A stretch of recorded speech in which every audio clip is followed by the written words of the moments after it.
My child, before you do anything else, stop and listen to me carefully, because this message was not placed in front of you by accident. You may think you found these words, but the truth is, I brought you here, and if you leave too soon, you may miss the very thing your heart has been crying out for in silence. Stay with me all the way to the end, because what I am about to uncover is deeply personal, and every part of this message is meant to reach the place in you that no one else sees. Do not treat this like background noise, and do not let distractions steal what I have arranged for you in this moment. Listen closely, lean in, and keep your heart open, because before this is over, you will know why only you were supposed to see this message and what you must do next. My child, you need to understand something before you let your mind rush past this moment and treat it like just another passing feeling. You were not meant to stumble across this by accident. You were not just scrolling, browsing, moving through your day, and somehow ending up here because of random timing. I know that is how it may have looked to you on the surface, but I need you to hear me in a deeper way than that. I brought you here because there are moments when I will not allow your heart to keep drifting while your soul is quietly asking for something you have not been able to name. You may have been telling yourself that you are fine, that you can handle it, that whatever has been pressing on you will eventually pass if you just stay busy long enough. But I know you better than that. I know how often you have been carrying more than you admit. I know how often you have learned to keep moving while something inside you feels unsettled. I have watched you adapt to heaviness so gradually that part of you almost forgot what it feels like to be inwardly at rest. That is why I chose to meet you here. I am not interrupting you to demand something from you. I am interrupting you because I care too much to leave you alone with the thoughts you have been wrestling with in silence. There is a reason this feels personal, because it is personal. There is a reason something in you slowed down when you saw these words, because I touched that part of you that still knows my voice even when the noise around you has been loud. I am not speaking to a crowd right now in the way you might think. I am speaking to you as if I were sitting with you, looking directly at the place in you that has been trying to stay strong while quietly feeling tired. You have been asking for reassurance in ways you did not even fully realize. Sometimes you asked with words. Sometimes you asked with exhaustion. Sometimes you asked with disappointment. Sometimes you asked by going silent and wondering if I still notice. I do. I always have. And if you are here now, it is because I wanted you to know that your life has not become invisible to me just because you became used to carrying what hurts. I know the exact places in your heart where you have started to go numb just to protect yourself. I know the thoughts you avoid because they make you feel too much all at once. I know the private questions you keep tucked behind your responsibilities, behind your routine, behind your ability to keep functioning when others assume you are doing better than you are. That is why this message matters. Not because I am trying to create urgency for the sake of drama, but because there are times when I step in before you drift any further from what is true. You were supposed to see this because I wanted a moment with you that was not filtered through performance, distraction, or pressure. I wanted you to have a moment where your spirit could recognize that I am still close, still aware, and still reaching toward you with tenderness. I know there are parts of you that have become cautious. I know you have had moments where you stopped expecting much because disappointment taught you how to lower your expectations in order to protect your heart. But I am not like the voices that failed you. I am not like the people who overlooked what you were carrying. I am not like the situations that taught you to become emotionally guarded. When I reach for you, it is not to expose your weakness and leave you there. It is to meet you in it and remind you that you do not have to keep surviving everything alone. So before you go any further, let this settle into you. I read it for you on purpose. I arranged this moment because you matter to me more than you know. And if your heart feels even the slightest pull while you read this, do not dismiss it. That is not coincidence. That is the part of you that still recognizes when I am near. I want you to stay with me in this thought a little longer, because if you miss the meaning of this first truth, you may keep reading with your eyes while your heart remains guarded, and I do not want that for you. You need to know that when I say you were meant to see this, I am not speaking in vague comfort. I am speaking with the kind of closeness that comes from having watched every hidden moment of your journey. I have seen how you have tried to keep life moving even while carrying things that should have been spoken, processed, released, or healed. I have watched you postpone your own inner needs because other things felt more urgent. You learned how to answer messages, show up for obligations, complete what had to be done, and hold conversations while parts of you remained emotionally unattended. You have become very skilled at functioning while burdened. People may call that strength, and in some ways it is, but I also know the cost of it. I know what it has done to your peace. I know how often you have gone to sleep with more on your mind than you let anyone see. I know how many times you have replayed situations, questioned yourself, wondered what changed, wondered why you still feel the weight of things that happened longer ago than you expected. I know how often you have quietly hoped for one clear moment where something inside you could finally feel understood without having to explain itself. This is one of those moments. I am not asking you to make this dramatic. I am asking you to make it honest. Let yourself admit that something in you needed this. Let yourself admit that your heart has been more tired than your schedule can explain. Let yourself admit that you have been craving reassurance, direction, comfort, or simply a sense that I have not gone silent in your life. I have not. If anything, I have been trying to reach you in ways gentle enough not to overwhelm you and persistent enough not to let you disappear into emotional distance. Sometimes I reach through stillness. Sometimes through an inner nudge you almost ignored. Sometimes through the strange feeling that something ordinary suddenly carried more weight than it should have. Sometimes through the discomfort that would not let you stay numb forever. I know you may look back and realize I was closer in those moments than you understood at the time. That is often how it is. You do not always recognize me while you are in the middle of the noise. But later you see that I was quietly guiding your attention back toward what matters. And now I am asking you not to rush away from this just because it is beginning to touch places you usually keep protected. You do not have to solve everything right now. You do not need to figure out the entire path ahead. You do not need to have a polished response ready for me. What I want from you in this moment is much simpler and much deeper. I want your willingness. I want your openness. I want you to stop resisting the possibility that I truly am speaking directly into your life. Not in a generic way, but in a way that fits what you have been carrying. If this message is landing in your spirit, it is because I know exactly where to reach. I know what part of you has been waiting, even if you never said it plainly. I know where the ache lies. I know where the confusion sits. I know where the disappointment hardened into caution. I know where your faith has felt tired but not dead. And because I know all of that, I also know this. You are not here by accident. You are here because I wanted your attention before you went another day believing you had to keep holding everything together by yourself. So stay with me, my child.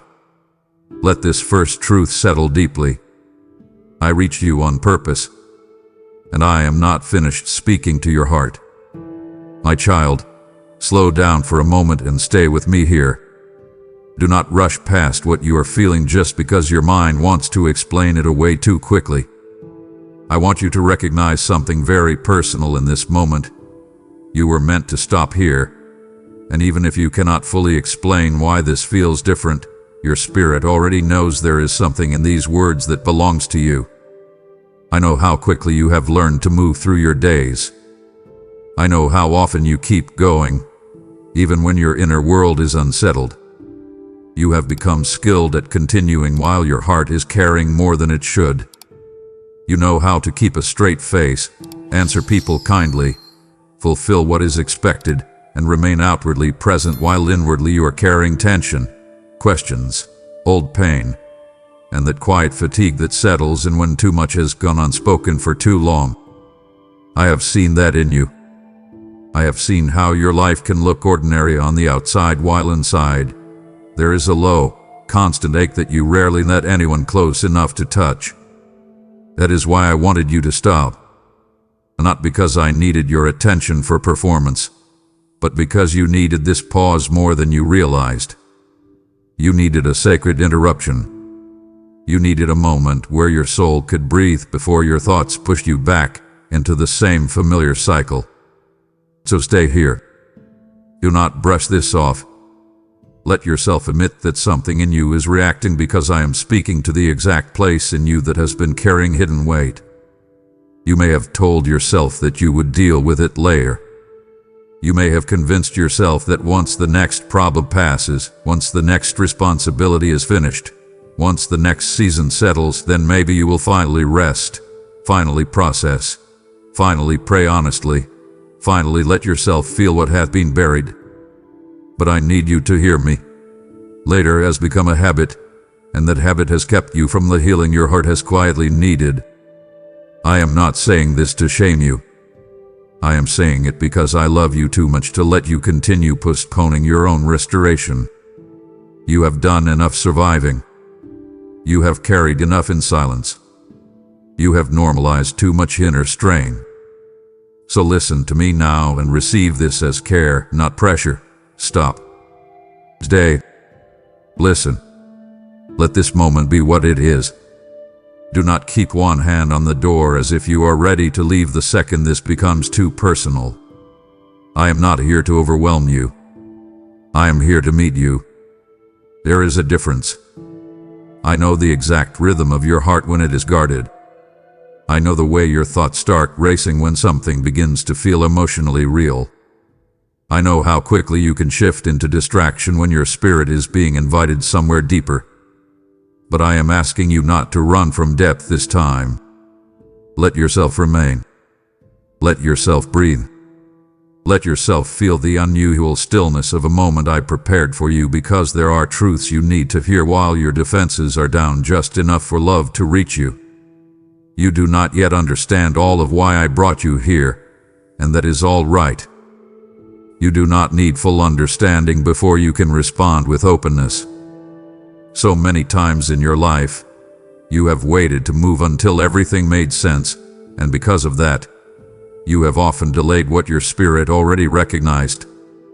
You wanted certainty before surrender. You wanted explanation before trust. You wanted to know where the road led before taking the first honest step. I understand that about you.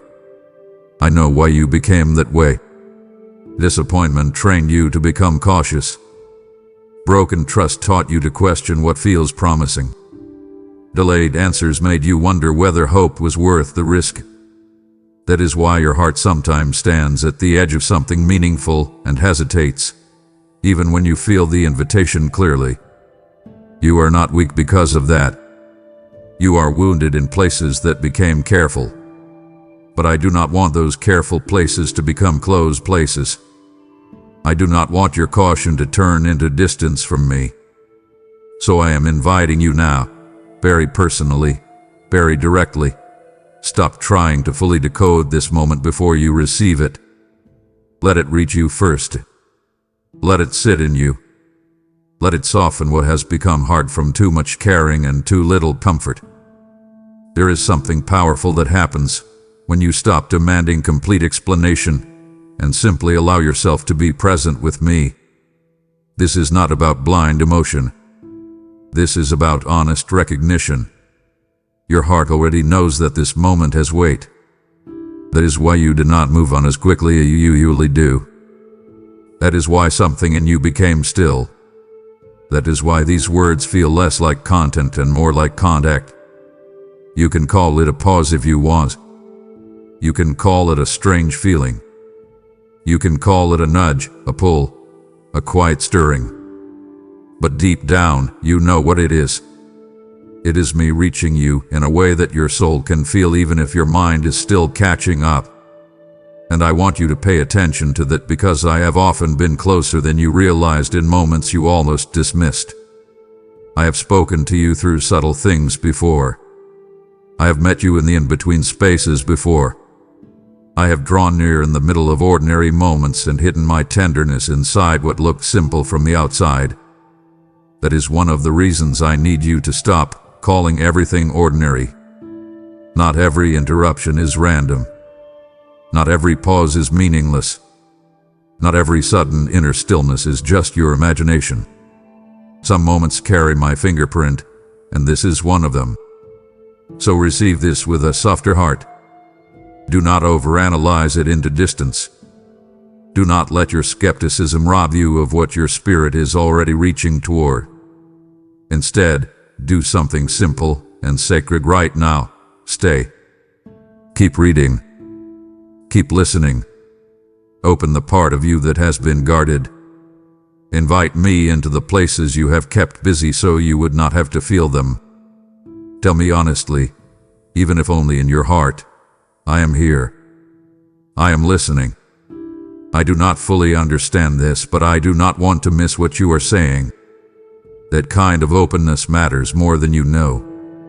I also want you to notice what this moment reveals about your own condition, because one of the reasons I brought you here is not only to comfort you but to help you recognize what has been happening inside you for longer than you have admitted. You have been living with more internal noise than you call by name. You have been functioning but not always resting. You have been thinking but not always processing. You have been reacting but not always healing. There is a difference between moving forward and merely continuing, and I need you to be honest about how often you have confused those two things. You have kept going because you had to. You have kept showing up because life required it. You have kept answering, handling, fixing, carrying, and enduring because that is what was in front of you. But somewhere in the middle of all of that, you stopped noticing how disconnected you became from your own deeper needs. You became familiar with emotional strain. You adapted to spiritual dryness. You told yourself this is just adulthood.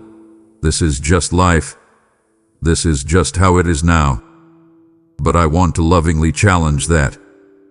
Not everything you have accepted is something I intended to become normal for you. Some of what you have been calling normal is actually unhealed. Some of what you have been calling maturity is actually suppression. Some of what you have been calling resilience is partly exhaustion wearing a respectable face. I say that tenderly, because I know how hard you have tried. I know you are not careless with your life. I know you have not ignored your own heart because you do not care. You ignored it because there was always something else demanding attention. You postponed your own inner needs because other fires seemed more urgent. But if you keep living like that, your soul begins to starve quietly while your schedule remains full. And I will not let you drift deeper into that without reaching for you. So I am asking you now, not as a harsh command but as a loving one, pay attention to your inner life. Notice what feels heavy. Notice what feels numb. And notice what feels unresolved. And notice what you avoid when everything gets quiet. Bring it to me. Stop telling yourself that you will get to it later. Later is where too many wounds stay hidden. Bring it now.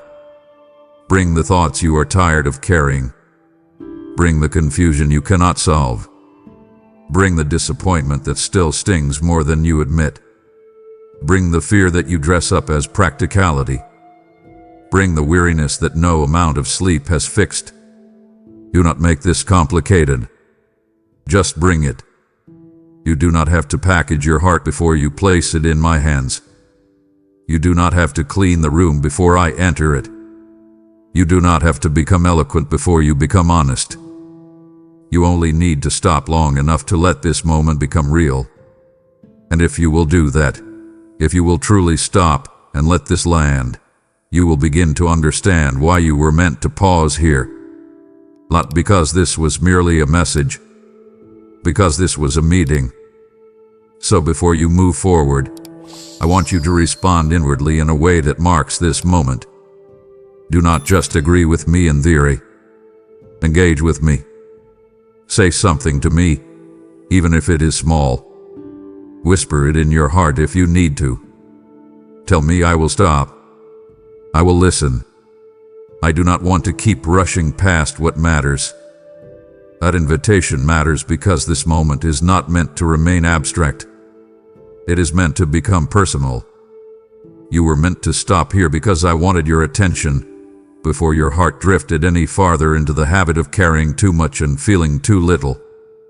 I wanted you to recognize that your spirit has been craving more than survival. I wanted you to know that the pause you felt was not weakness. It was wisdom. It was your deeper self recognizing that I was near. And I want you to begin trusting those moments instead of dismissing them. Trust the gentle pull.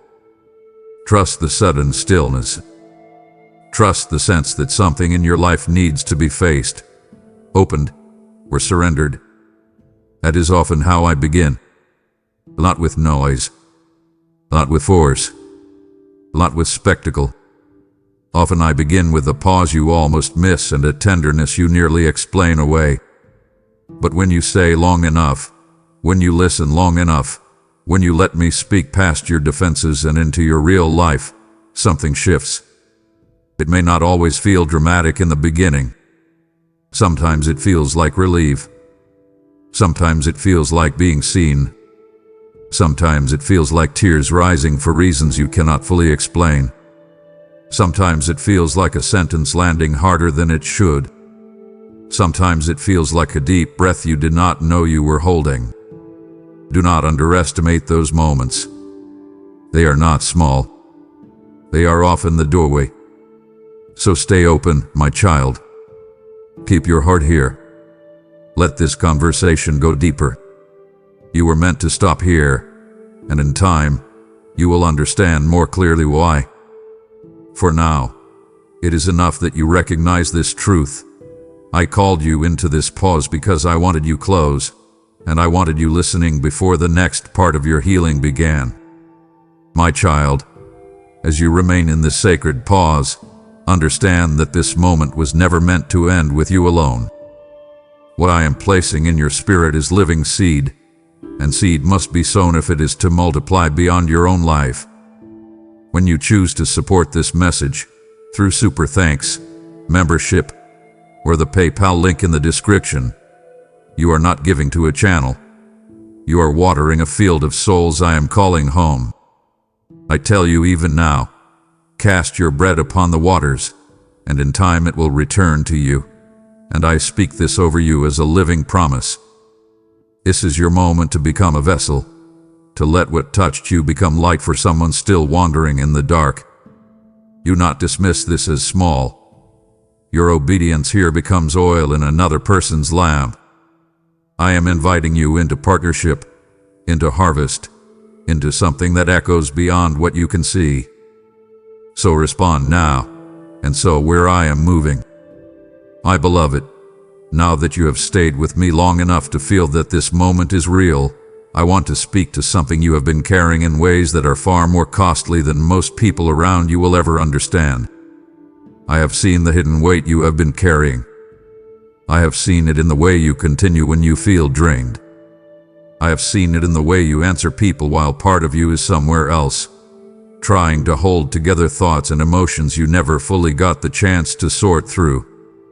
I have seen how often you keep functioning because life does not pause just because your heart is tired. You still wake up. You still respond. You still handle what must be handled. You still move through responsibilities, expectations, obligations, and conversations while inwardly there are places in you that feel stretched thin. Others may look at you and assume you are managing. They may even admire how composed you seem.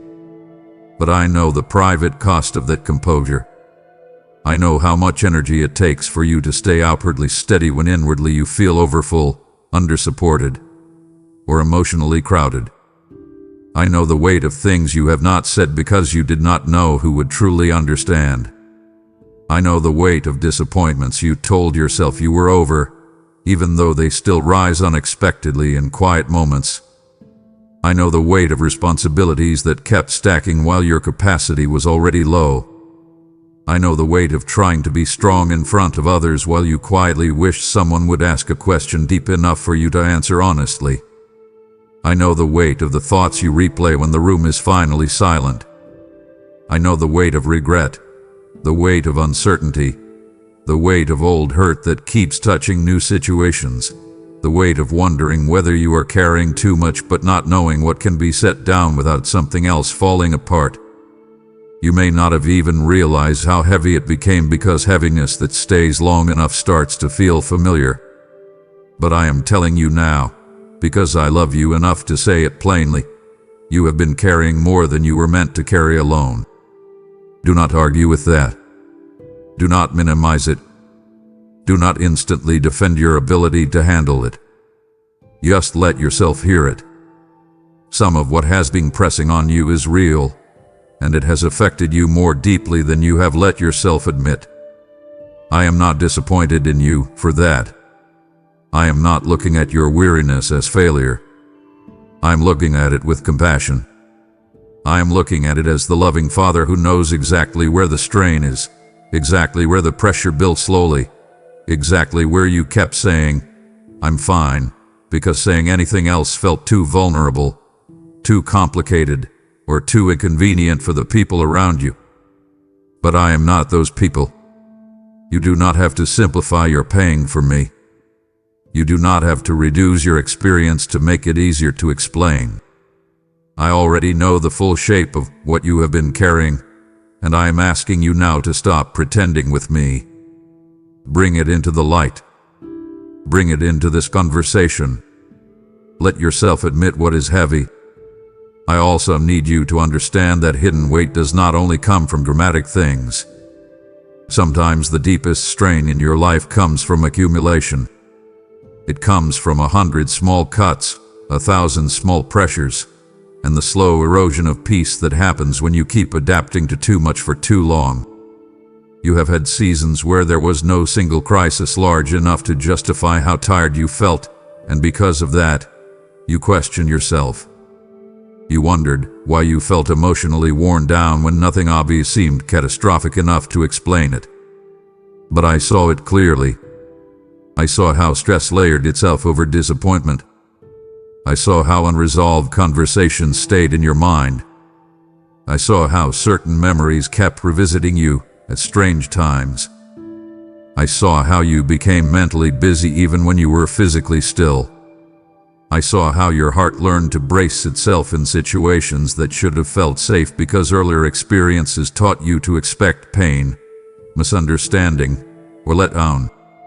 I saw how your nervous system carried old echoes into new moments. I saw how you laughed while still carrying sadness.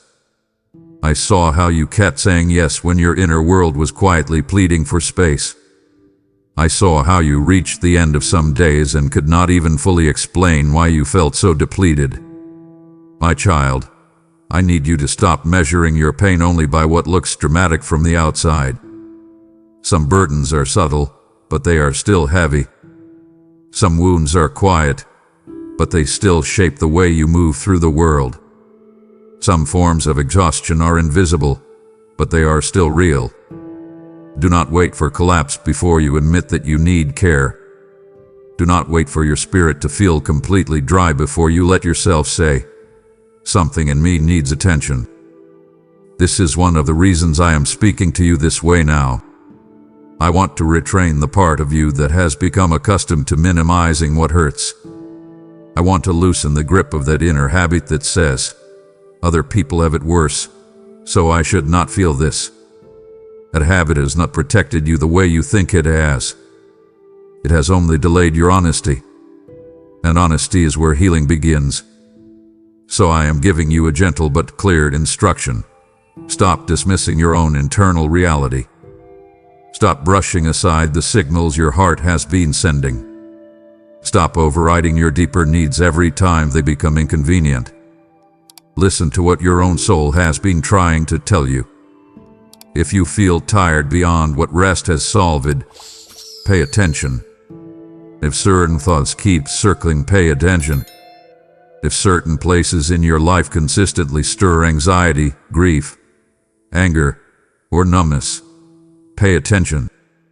If you keep staying fine because it is easier than being honest, pay attention. I am not asking you to become fragile.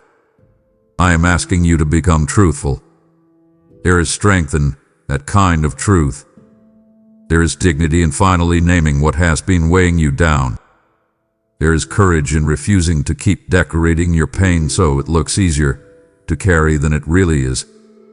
And there is freedom in letting me meet you there instead of only meeting me from the polished, controlled, responsible version of yourself that everyone else sees. What I want from you now is not a dramatic breakdown.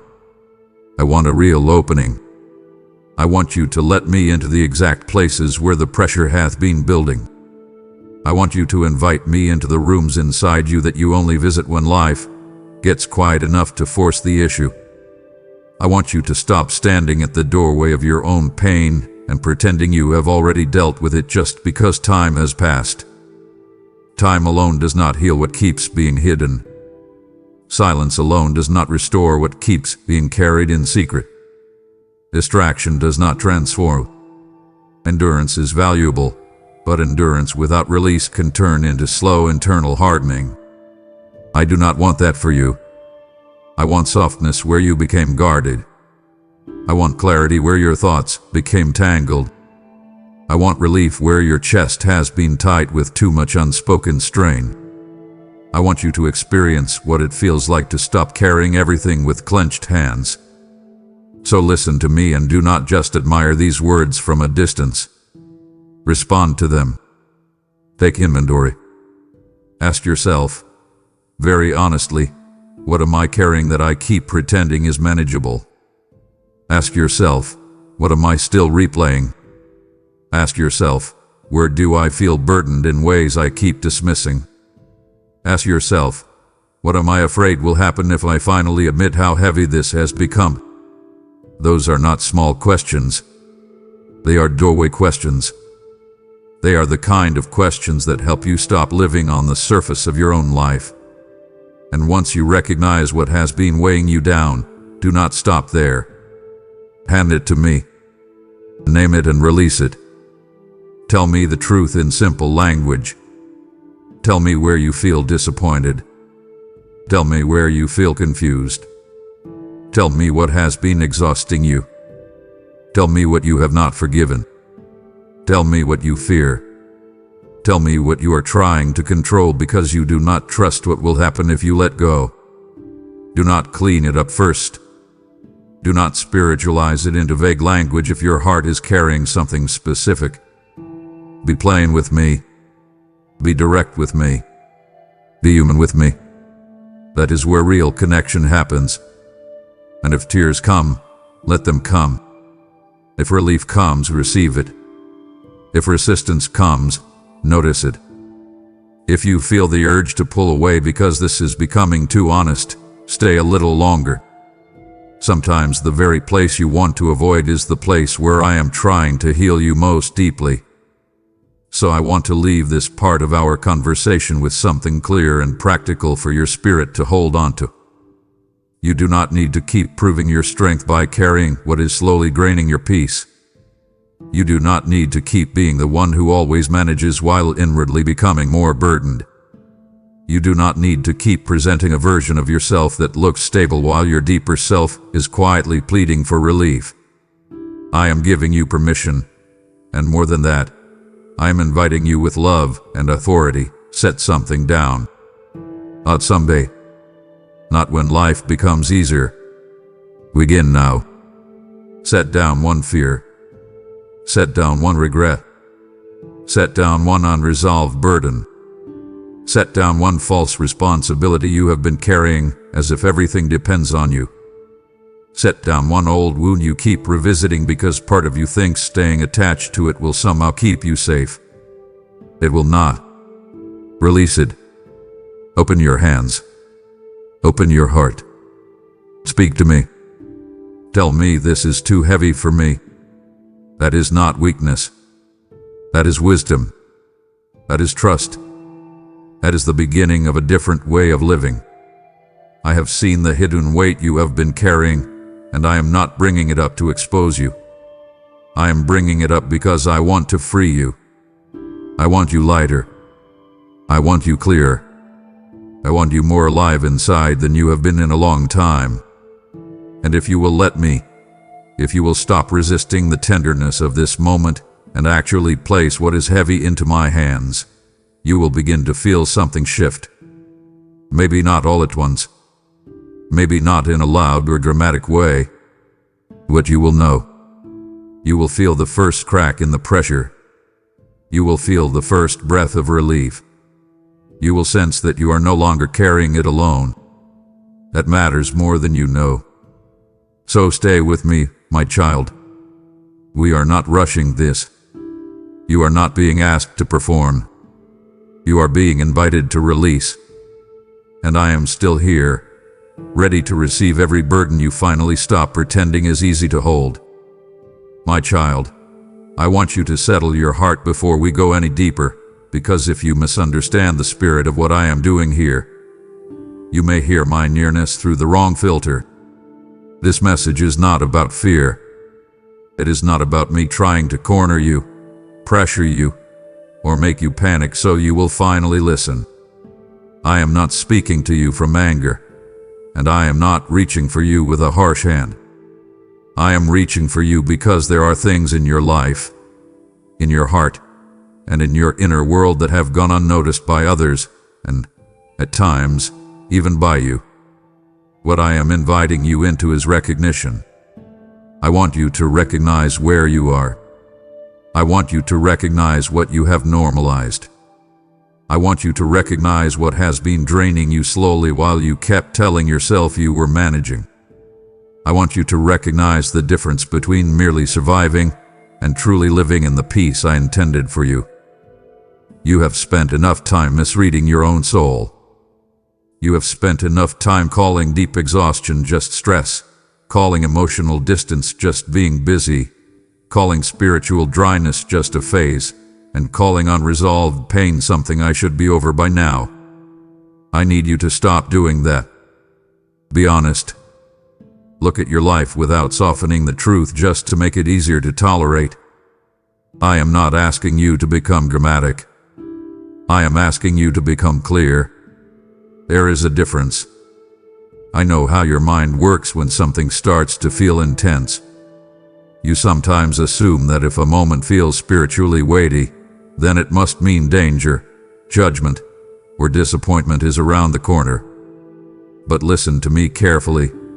The weight you feel here is not condemnation. It is significance. It is the kind of holy weight that comes when your spirit recognizes it is being addressed personally. That is why I need you to stay present and stop bracing yourself as if I am about to strike you with shame. I am not. I am calling you into awareness. I am drawing your attention to what matters because you have been moving too fast, carrying too much, and protecting too many inner places with habits that once helped you cope but now keep you from fully receiving what I want to give you. So breathe. Release your shoulders. Stop reading this as if you are waiting for a threat. Instead, receive it as an invitation to finally see what your heart has been trying to tell you. Recognition is not a punishment. Recognition is mercy. It is mercy when you finally realize that the tension you live with is not normal. It is mercy when you finally admit that the sadness you keep suppressing is still alive in you. It is mercy when you realize that what you call being fine has often been a shield, not a truth. It is mercy when you stop romanticizing your resilience and start noticing the cost of carrying too much for too long. Let this land. Let it land deeply. I am not trying to make you afraid of losing a moment. I am trying to help you recognize the moment you are in. This is the kind of moment where your inner life can begin to shift. but only if you stop translating everything through fear. Fear says, something bad will happen if I do not respond perfectly. Recognition says, something true is being revealed, and I do not want to miss it. Hear the difference. One tightens your spirit, the other opens it. I want your heart open. I want your mind calm. I want your soul alert, not alarmed. So stay close. Listen slowly. Do not rush to defend yourself. Do not rush to dismiss what feels too personal. Let yourself be seen. Let yourself notice what you have avoided. Let yourself acknowledge what had been real all along. There is something else I need you to understand, because you have lived through enough disappointment that sometimes you mistake my correction for rejection and my invitation for accusation. You have had experiences that train you to feel exposed whenever truth comes close. Maybe you were misunderstood. Maybe you were judged too quickly. Maybe you learned that when something became emotionally honest, it was followed by criticism, blame, or withdrawal. Those experiences left a mark on you. They taught parts of your heart to flinch when anything begins to feel deeply personal. That is why when I bring you into a moment like this, you may instinctively tense up. You may feel that urge to pull back, skim the surface, agree politely, and keep your real self protected. But I want you to notice that impulse and resist it. Do not let old wounds teach you how to misread my voice. I do not expose you to humiliate you. I reveal things so I can heal them. I do not bring you close to truth so I can punish your weakness. I bring you close to truth so you can stop living under the weight of what stays hidden. This is why recognition matters so much. Recognition is the moment when you stop calling your numbness peace. Recognition is the moment when you stop calling avoidance wisdom. Recognition is the moment when you stop calling self-protection maturity when, in reality, some of it has become distance. Recognition is the moment when you say, this part of my life needs attention. This place in my heart still hurts. This pattern is not serving me. This fear has become too familiar. This burden has stayed too long. That is not failure. That is clarity. And clarity is sacred. You cannot surrender what you refuse to name. You cannot heal what you keep relabeling. You cannot be restored in the places where you insist everything is under control when it clearly is not. So I am asking you now, very directly, and I want you to respond inwardly as you hear me. Stop minimizing. Stop softening the truth to make it more comfortable. Stop protecting patterns that are quietly harming your peace. Stop calling everything fine when your soul is tired. Stop assuming that because you can function, you must be healthy. Function is not the same as freedom. Performance is not the same as peace. Endurance is not the same as wholeness. You need to hear that because you have leaned on endurance for so long that you have almost started worshiping it. You have told yourself that if you can just keep going, that means you are okay. But I know better. I know how much of your strength has been real, and I also know how much of it has been forced. I know where your smile has been sincere, and I know where it has been protective.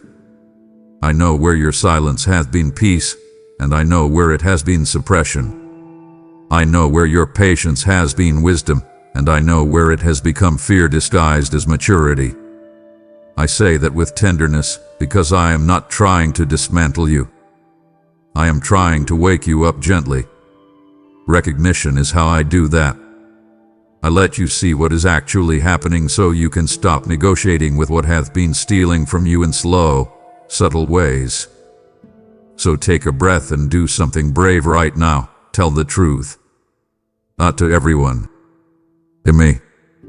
Tell me what feels off. Tell me what has gone flat. Tell me what you have been excusing. Tell me what you are tired of pretending is normal.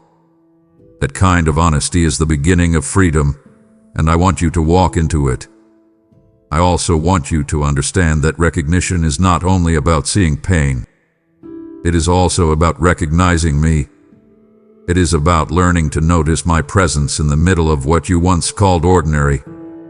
It is about becoming aware that I have been closer than your anxious thoughts allowed you to realize.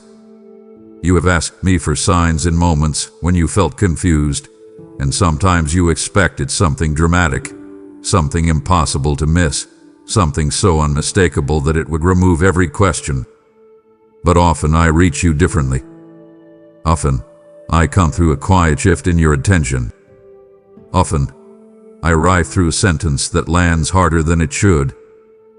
Often, I move through a pause in your day that suddenly feels heavier than the moment around it.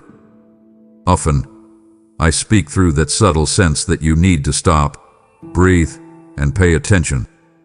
You have brushed off many of those moments because they did not fit your idea of what an answer should look like. But I want you to begin recognizing my fingerprints in gentler places. Think about that. I have not only been present in the loud miracles you imagined. I have been present in the small mercies you nearly overlooked. I have been there in the conversation that came at the right time, the closed door that saved you from something you could not yet see, the unexpected stillness that kept you from making a decision in haste, the uncomfortable conviction that would not let you settle into what was slowly harming you, the little flashes of insight that came when your heart was finally quiet enough to listen. That is part of what this message is doing right now. It is training your spiritual eyes. It is helping you notice that I do not need thunder to reach you. I can speak in the pause. I can move in the stillness. I can touch your heart through something simple and make it unforgettable because I know exactly how to reach the places in you that have become layered over with noise. So do not demand spectacle when what I am offering is recognition. Do not overlook the sacred because it arrived softly. Do not ignore the invitation because it did not arrive wrapped in the dramatic. This is why I want you to pay attention to what stirs inside you as you read. Notice the lines that hit harder. Notice the moments where your chest tightens or softens. Notice where your thoughts slow down. Notice where tears threaten to rise even if you are not sure why. Notice where you feel exposed and comforted at the same time. Those are not random responses. Those are clues. Those are the little lamps lighting the path inward. Follow them. Do not be afraid of what they reveal.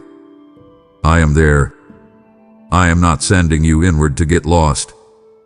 I am walking you inward so I can meet you where the real work needs to happen. Recognition is not just seeing your burden. It is seeing that I have been standing right beside it, waiting for you to notice that you do not have to carry it alone anymore. So I want you to make a decision right here, before we move on. Decide that you will stop interpreting every spiritually weighty moment through fear. Decide that you will stop assuming that closeness with me must come with dread. Decide that you will let truth feel like a doorway instead of a threat.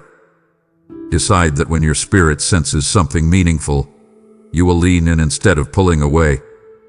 I want you to say in your own heart, I will not run from recognition.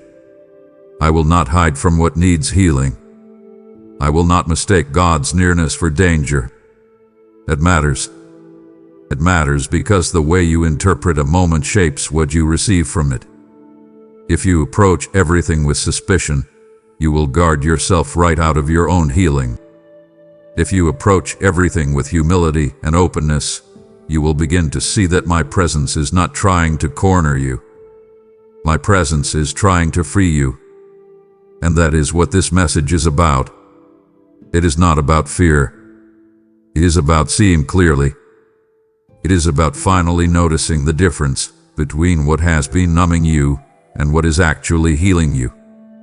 It is about recognizing the cost of the patterns you have tolerated. It is about recognizing the hidden cries of your own heart. It is about recognizing that I am here, closer than you thought, gentler than your fear suggested, and more committed to your restoration than you have fully understood. Stay with that. Let it settle. Let your breathing slow. Let your defenses lower. Let the truth become simple. I am not trying to frighten you into response. I am helping you recognize what has been true all along. I have been near. I have been speaking. I have been inviting. And now that you see it more clearly, do not turn away. Step closer. Open wider. Receive what I am showing you, because recognition is not the end of this moment. It is the beginning of everything that comes next. My child, now that your eyes are opening in recognition, do not let this clarity remain contained within you. What you have received is not only revelation, it is provision meant to flow outward like a river that does not run dry.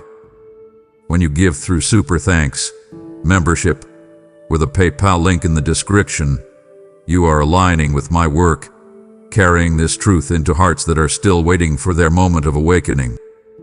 I have said, give, and it shall be given unto you, pressed down, shaken together, and running over.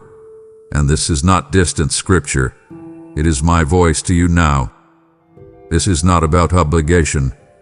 It is about recognition turning into action. You felt the weight because it was real. Now let your response be real too. Become a steward of what you have seen.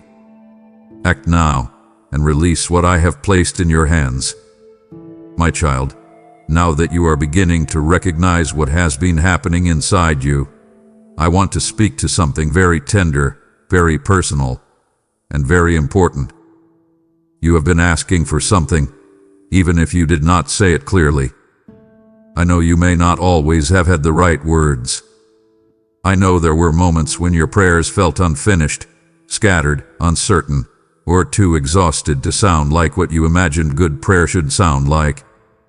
I know there were times when all you had was a sigh, a restless night, a silent stare into the dark, or that inward ache that made you feel like something in you was reaching even though you could not fully explain what you were reaching for. I heard all of it. I did not miss any of it. Do not think I only listen when you sound eloquent, focused, or spiritually polished. I hear what your soul says when your mouth cannot form the sentence. I hear what your heart says when your mind is too tired to organize it. I hear what your tears say when you do not want to speak at all. I hear what your frustration says when you feel numb and cannot tell whether you are praying or just trying to get through the moment. I know you, and because I know you, I know that beneath the surface of everything you have been carrying, there has been a question rising again and again in different forms. Sometimes it sounded like, "Where are you?"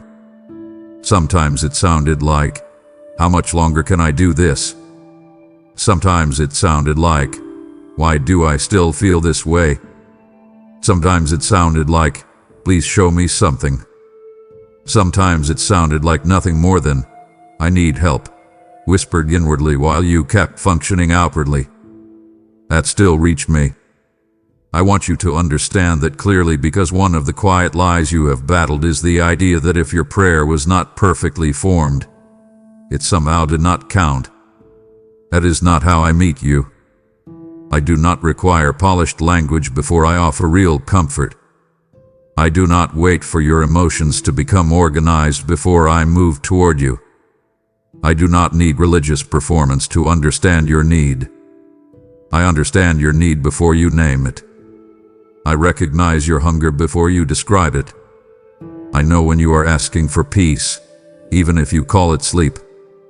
I know when you are asking for direction, even if you call it frustration. I know when you are asking for relief, even if all you do is shut down because you do not know how to keep explaining what hurts. So listen to me closely now. Do not dismiss the way you have been reaching just because it did not look spiritual enough in your own eyes. You have been asking. You have been reaching. You have been longing. And this moment is not disconnected from that. This moment is part of my response. It may not look the way you imagined. It may not sound like the answer you expected, but I know what you have been searching for under the surface, and I am speaking to that place directly. That is why this feels personal. That is why these words feel like they are finding you instead of merely being read by you. You have been asking for something real, and I am answering in a way your spirit can recognize if you will stay soft enough to receive it. You have been asking for peace more than you realized. Not just quiet, not just a break in your schedule, not just a temporary relief from stress. You have been asking for the kind of peace that reaches deeper than circumstances. You have been asking for the kind of peace that does not disappear the moment another problem shows up. You have been asking for the kind of peace that lets you breathe from the inside instead of merely surviving on the outside. You may have thought you were just tired. You may have thought you just needed rest, a change, a better outcome, a clearer answer, a resolve a situation. And yes, some of those things matter. But beneath all of that, your spirit has been craving peace. Real peace. The kind that settles in the chest. The kind that quiets the mental noise. The kind that allows your shoulders to drop because you are no longer holding everything as if it all depends on you. The kind that makes room for trust again. I know that because I have watched the ways you search for relief.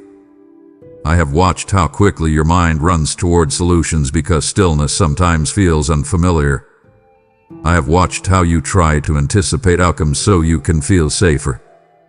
I have watched how you carry conversations long after they end, how you replay moments, how you brace for disappointment, how you think ahead because uncertainty has felt threatening.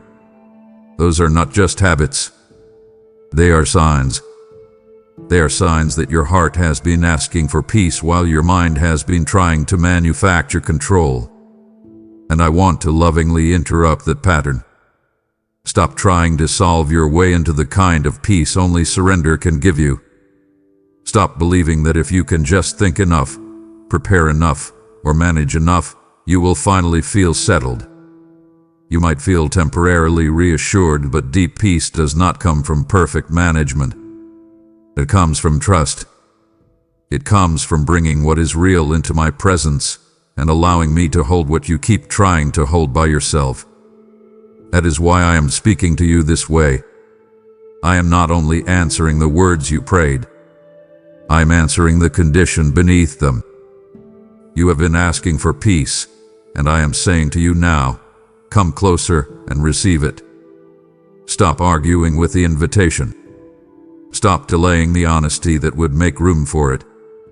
Stop treating your unrest like a personality trait you simply have to live with forever. Bring it to me. Bring the overthinking. Bring the fear of what might happen. Bring the fatigue of carrying possibilities in your head until you are exhausted. Bring the need to control. Bring the disappointment that made trust feel expensive. Bring the old pain that taught you to stay alert instead of at rest. Bring it. Hand it over. Say to me plainly, I want peace more than I want control. That is a powerful prayer, and it is closer to your real need than you may realize. You have also been asking for direction, even in the moments when what you called confusion was really a deeper hunger for clarity. I know how often you have wished for a clear sign, a direct answer, a simple next step, something that would remove the tension of uncertainty and let you feel confident about where you are going. But sometimes your desire for direction has been tangled up with fear. You wanted certainty because uncertainty felt unsafe. You wanted guarantees because you were tired of disappointment. You wanted a map because you were weary of feeling vulnerable. I understand that. I do not dismiss it. But I want you to hear me carefully. What you have been asking for is not always just information. Sometimes you have been asking for confidence that I am with you. Sometimes what you call I need to know what to do is actually your heart saying, I need to know I am not alone in this. That is why I do not always answer you by giving every detail. Sometimes I answer you by drawing you closer. Sometimes I answer you by strengthening your trust before I clarify the path. Sometimes I answer you by helping you become the kind of person who can walk the road without panicking every time you cannot see the entire horizon. That is part of what is happening now. I am not only giving you content. I am recentering your heart. I am reminding you that guidance is not merely about data. It is about relationship. It is about learning to walk with me closely enough that you begin to recognize my voice in quieter ways. So I want you to stop waiting for direction as if it will always arrive in a single dramatic flash.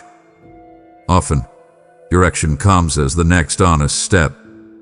Often, it comes as the courage to stop doing what you already know is draining you. Often, it comes as the conviction to release what you have outgrown. Often, it comes as the wisdom to slow down instead of rushing into something just because the silence makes you uncomfortable.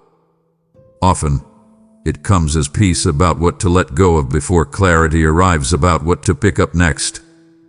That matters for you because you have sometimes tried to leap toward answers while ignoring the inner work that would let you carry those answers well. So let me give you a direct instruction here. Stop chasing clarity while resisting closeness.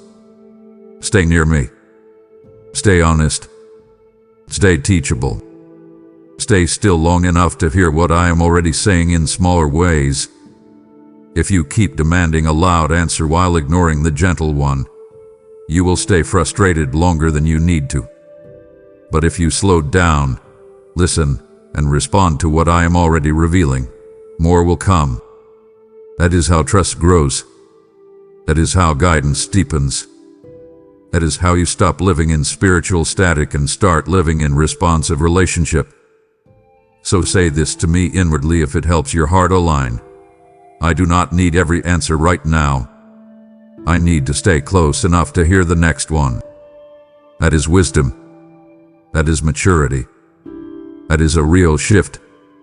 And beneath all of that, deeper than peace and deeper than direction, you have been asking for reassurance that you still matter to me, that I still see you, that I have not gone silent, that your life is not drifting out of my hands. I want to say this with as much tenderness as possible because I know how quietly this need has lived inside you. Yes, you have been asking for that. You may not have said it out loud, but it hath been there. It has been in the moments where you wondered if your prayers were doing anything.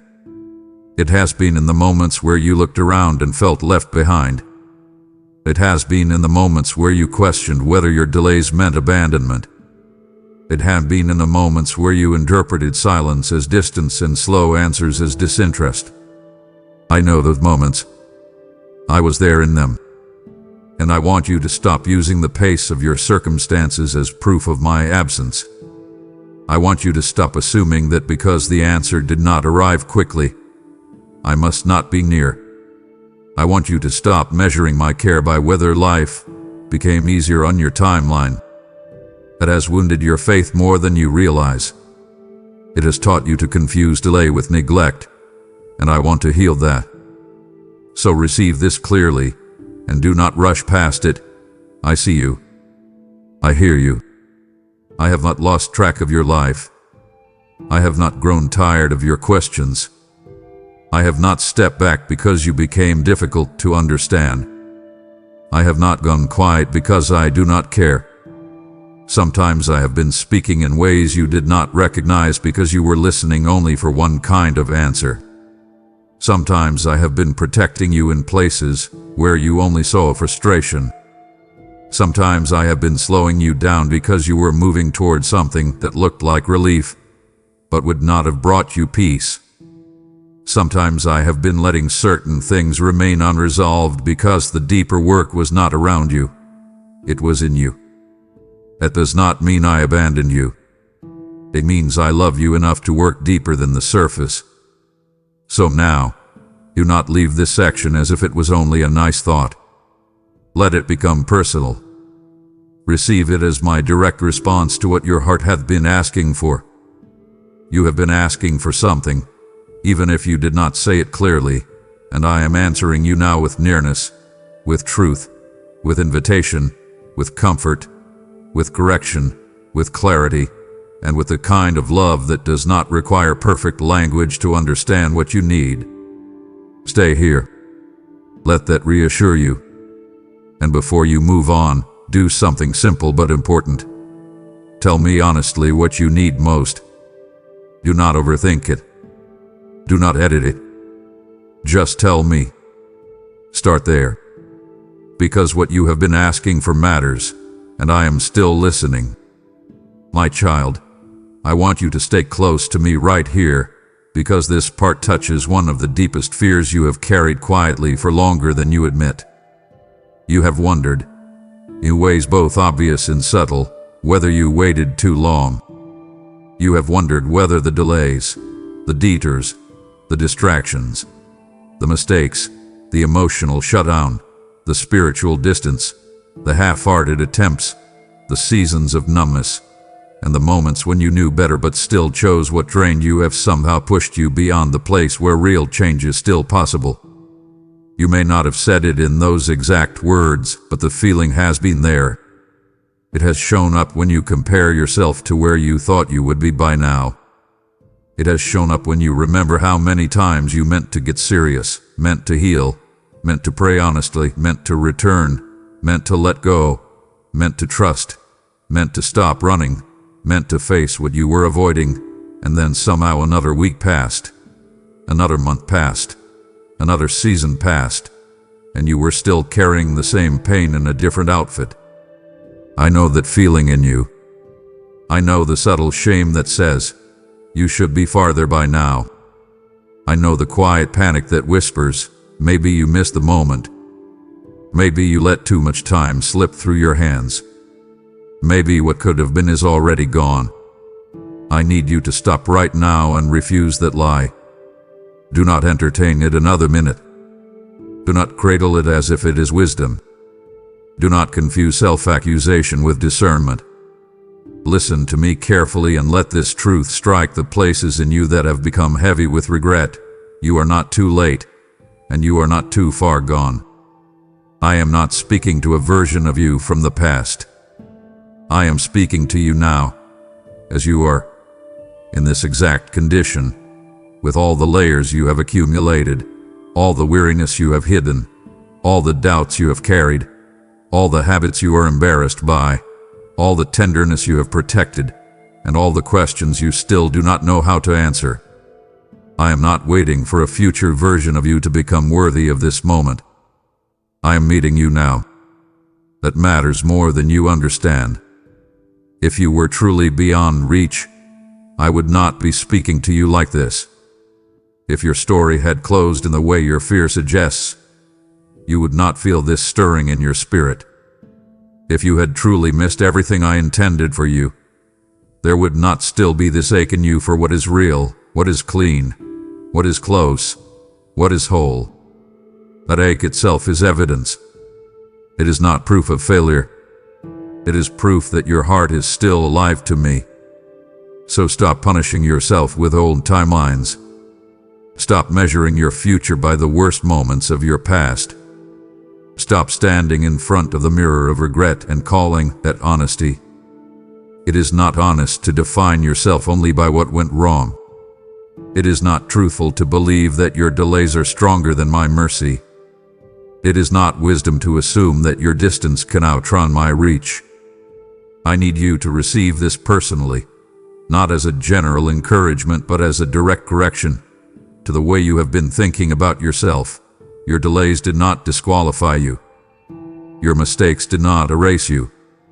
Your wandering did not cancel the fact that I still know your name, still know your need, and still know the path forward. Come closer. Stop hesitating. Let this truth settle into the bones of your identity. You are not too late. You are not too far gone. And if you will stop arguing with it long enough to let it become real, you will begin to feel the first crack in the wall that regret has built around your hope. I also want you to understand something that will free you if you let it. The enemy has used your awareness of time against you. He has taken your natural desire to grow, to heal, to mature, to walk faithfully, and he has twisted it into accusation. He has taken your reflection and turned it into torment. He has taken your longing for change and attached shame to it so that instead of moving forward, you freeze. You evaluate. You compare. You condemn yourself. You tell yourself stories about what should have happened by now, what someone else did faster, what version of you would have been easier to love, easier to use, easier to bless. I want you to recognize that pattern and break agreement with it today. Do not let your awareness become a weapon against your own soul. There is a holy kind of recognition, and then there is a cruel kind of rumination. One leads you toward me. The other traps you in yourself. I am not asking you to pretend that time has not passed. I am asking you to stop using past time as proof that nothing can still be redeemed. I can redeem what you wasted. I can restore what you mishandled. I can rebuild what you neglected. I can reach into years you called barren and still bring fruit from the ground you thought was dead. You need to hear that in a way that is more than poetic. I mean it. I have done deeper work in shorter seasons than you thought possible, and I am not limited by the pace that humans use to evaluate progress. You look at calendars. I look at surrender. You look at how long it took. I look at what finally opened. You look at lost years. I look at living soil. You look at failure and delay. I look at what can still be formed if you will stop closing your heart every time hope tries to rise again. That is why I am telling you now. Stop rehearsing your regret like it is a sacred script. Stop narrating your life as if the most important thing about you is how late you think you are. Stop using phrases inside yourself that keep you bound. I should have known by now. I ruined it. I missed it. It is too late for me. Do not say those things over your own life anymore. Words matter. What you agree with in your inner world shapes the way you approach me. If you keep speaking to yourself like the door has closed, you will stand outside even when I am opening it. If you keep telling yourself you are behind, you will drag shame into moments that were meant to heal you. I want something different for you. I want you to practice a new agreement, a truer one. Tell yourself, I am still being called. Tell yourself, I am still being reached. Tell yourself, this moment is still open to me. Tell yourself, I can respond now. That is not denial. That is alignment. That is you stepping out of the stale air of self-condemnation and into the clean, clear atmosphere of grace. And grace is not permission to stay stuck. Grace is power to move. Grace is the hand I extend when you have spent too long believing you have to climb back alone. So take the hand. Do not admire it from a distance. Do not thank me politely while refusing to move. Respond. Say yes to the possibility that what feels like to you is still usable to me. Say yes to the possibility that the chapter you feared was over may actually be the chapter where honesty finally begins. Say yes to the idea that your story is not being read only by the pages you wish you could rewrite. There are still blank pages. There is still ink. There is still breath in you. There is still response available. That matters. It means more than your regret wants you to believe. I know part of what makes this difficult for you is that you have seen your own patterns enough times to lose trust in yourself. That is a deeper wound than many people realize. It is one thing to feel disappointed by life. It is another thing to feel disappointed by yourself. You have made promises to yourself that you did not keep. You have started things you did not sustain. You have felt conviction and then benumb again. You have known what needed to change and still delayed. You have tasted clarity and then drifted back into the same habits that kept you dull, distant, distracted, or emotionally guarded. That has left a bruise on your confidence. It has made you cautious even when you feel sincere. It has made you question whether your desire is real or whether you are just having another emotional moment that will fade. I understand that. I am not offended by that struggle. But I want you to hear me very plainly. Your distrust of yourself must not become distrust of me. Just because you have been inconsistent does not mean I have. Just because your follower hath been weak in some seasons does not mean my invitation is weak. Just because you have disappointed yourself does not mean I am standing here disappointed in the way you imagine. I know what you are made of. I know where your wounds are. I know what trained your nervous system to seek comfort in the wrong places. I know what exhaustion does to your willpower. I know what loneliness does to your discipline. I know what shame does to your motivation. I know what fear does to your ability to remain present. I know all of it, and I am still speaking to you. That should tell you something. I am not surprised by your struggle. I am not discovering your patterns for the first time. I knew them before you named them, and I still chose this moment to call you closer. So do not make the mistake of saying, I cannot trust myself, so I cannot begin. Instead say, I do not need to trust my strength more than I trust His voice. That is a different foundation. That is a safer beginning. You are not being asked to produce transformation by force. You are being invited into surrender, honesty, and consistent return. That is how deeper change often begins.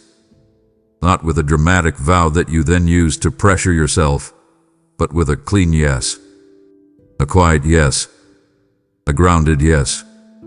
A yes that says, I am tired of running. I am tired of excusing what keeps hurting me. I am tired of treating this distance like it is permanent. I am here. I am listening. I am willing. Start there. Stay there. And when you stumble, return. When you feel numb, return. When you feel unsure, return. Do not make perfection the price of proximity. Do not turn one weekday into a whole identity.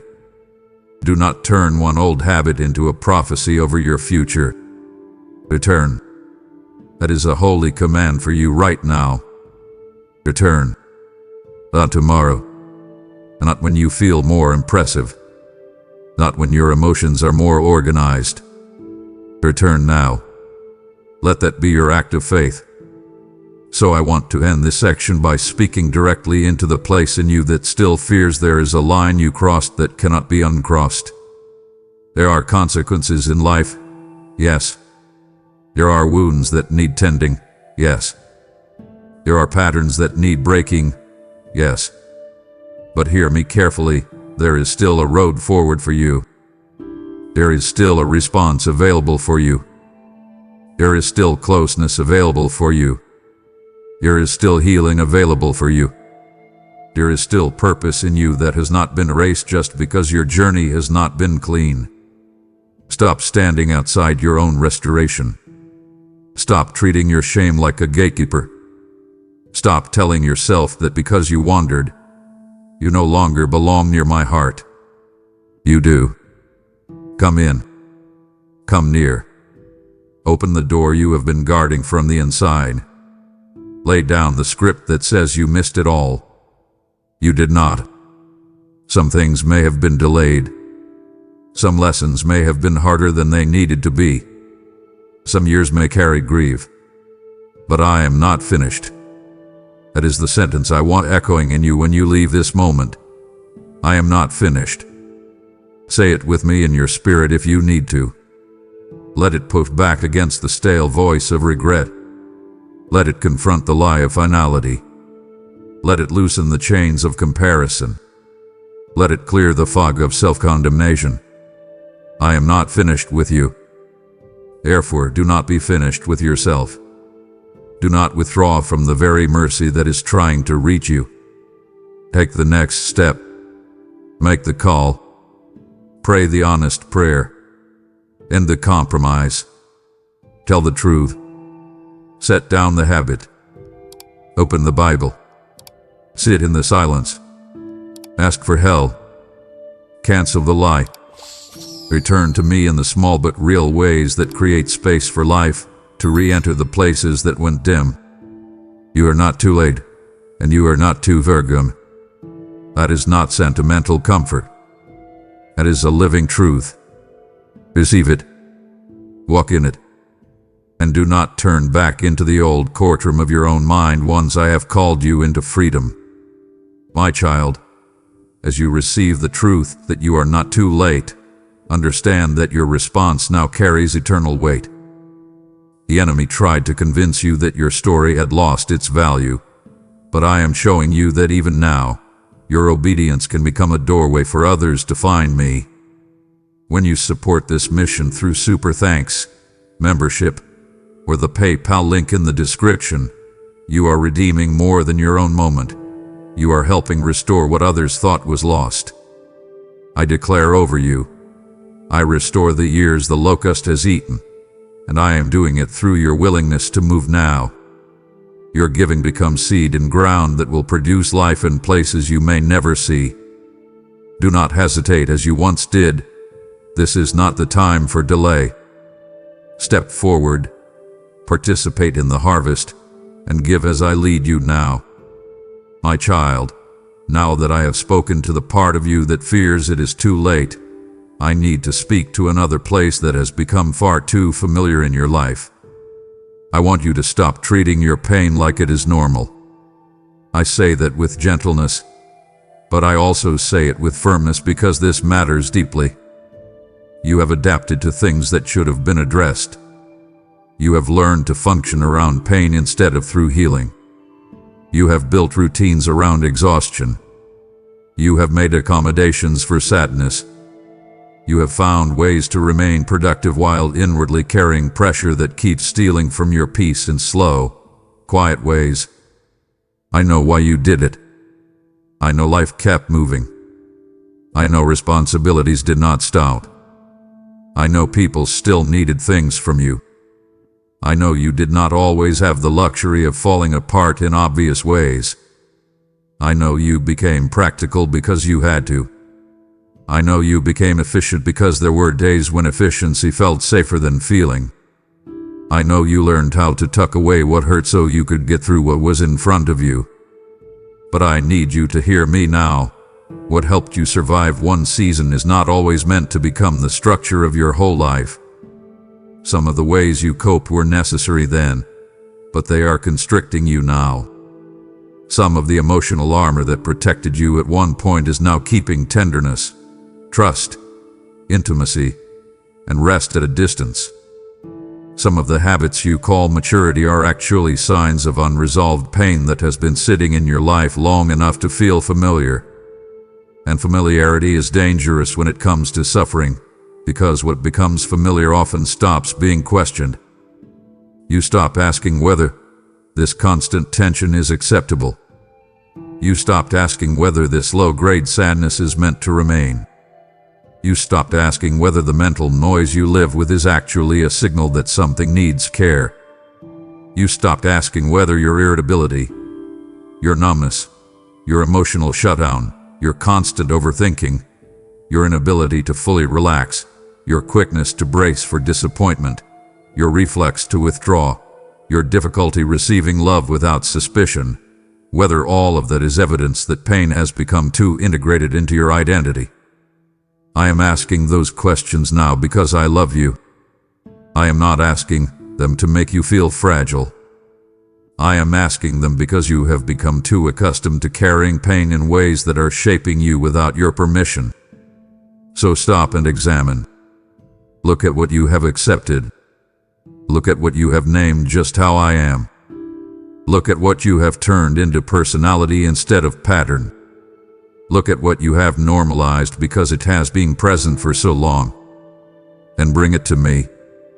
Do not just acknowledge it intellectually. Bring it. Lay it down.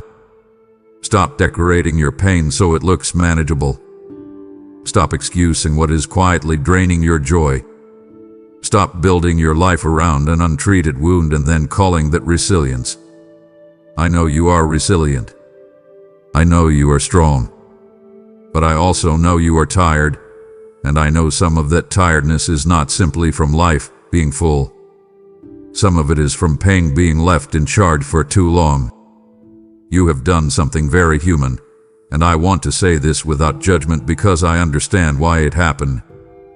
You have often mistaken familiarity for safety. Pain you understand can feel less threatening than healing you do not yet know how to trust. Let that sink in. Some part of you has stayed close to certain hurts because they became predictable.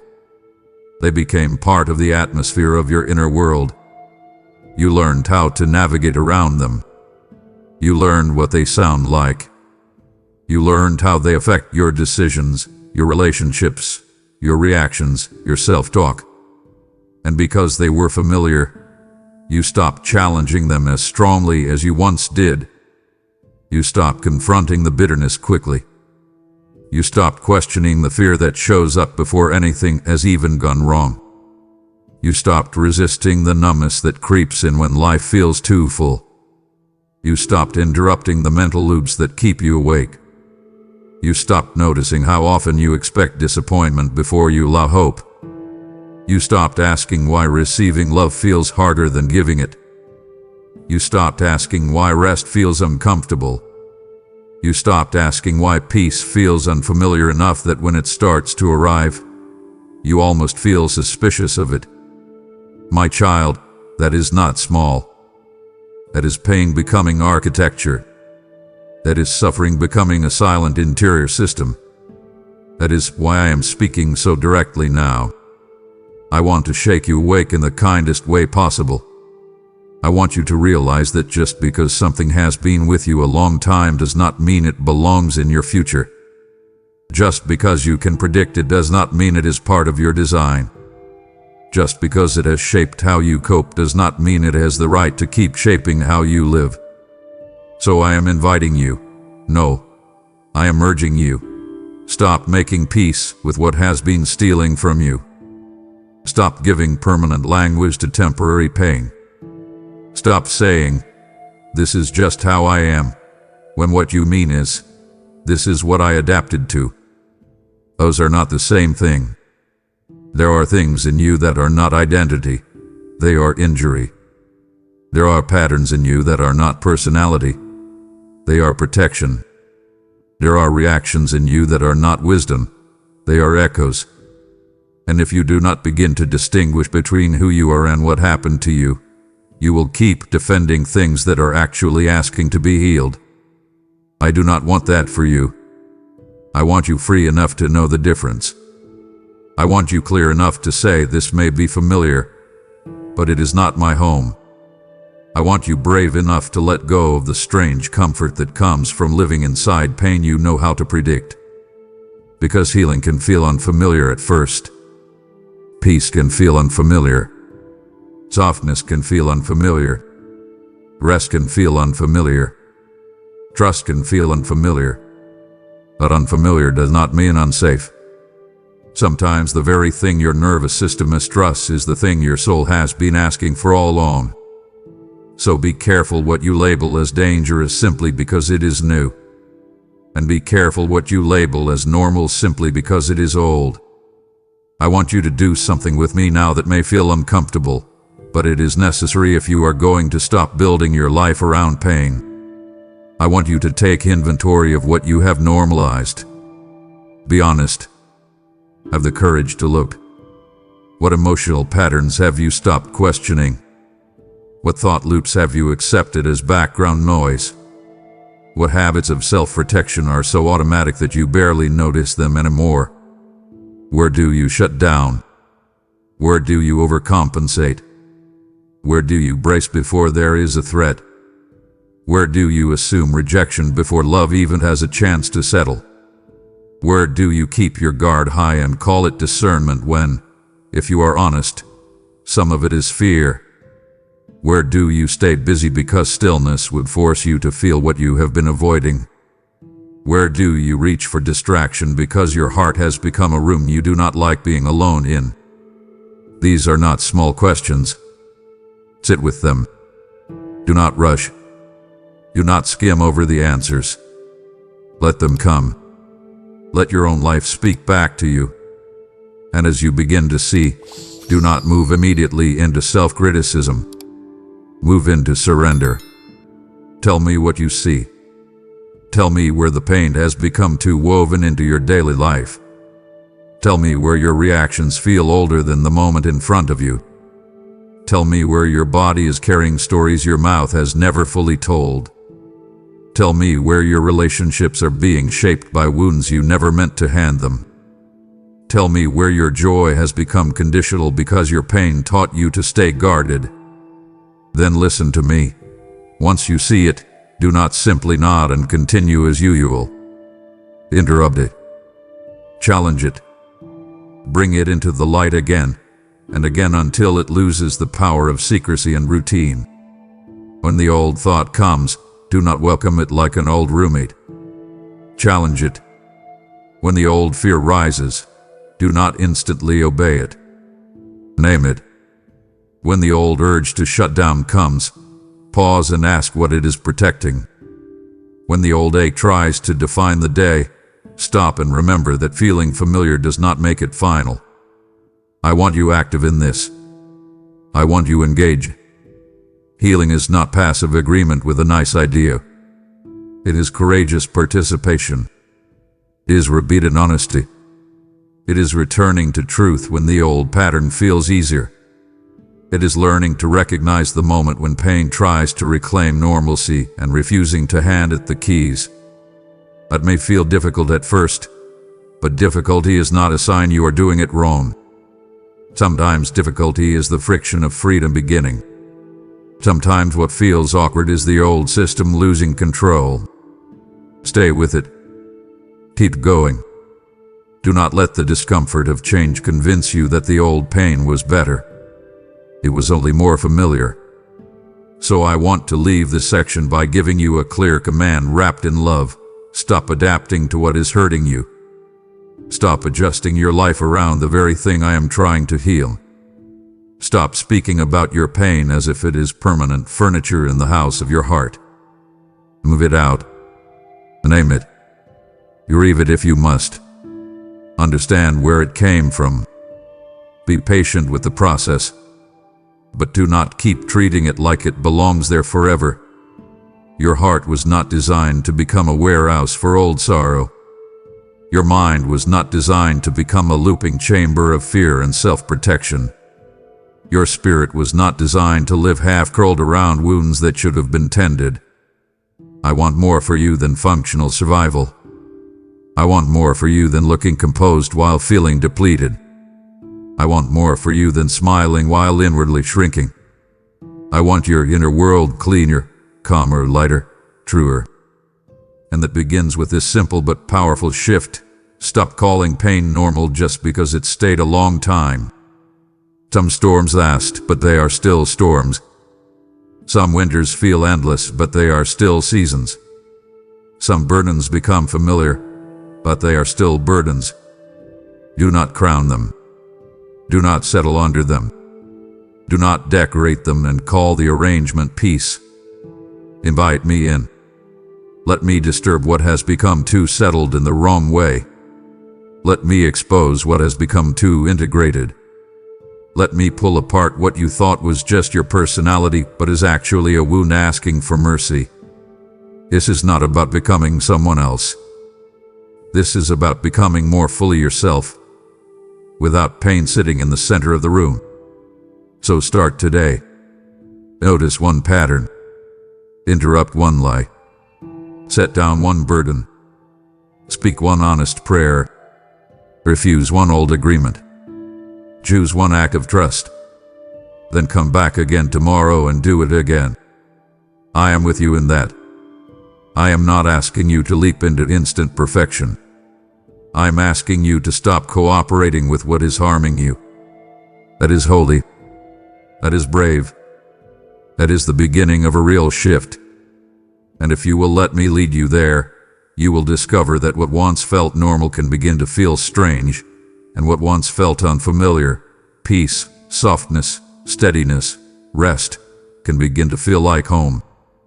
My child, now that I have walked with you through the places where you have felt late, burdened, and far too accustomed to pain, I need you to notice something that has been quietly happening beneath the surface while we have been speaking.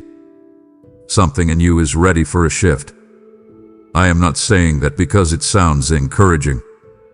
I am saying it because I can feel the movement in you even when you are still trying to understand it with your mind.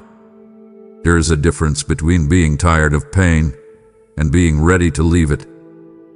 There is a difference between wanting relief and becoming willing to change what has kept you bound. You have reached a place where your spirit is no longer satisfied with simply surviving, and that matters more than you know.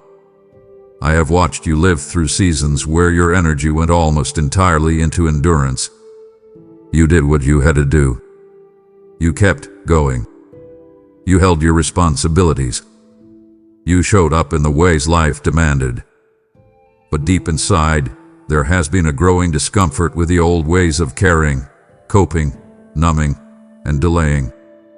That discomfort is not failure. That discomfort is not instability. That discomfort is not you falling apart. It is often the first tremor of transformation. It is the moment when what used to feel tolerable starts feeling too heavy to excuse.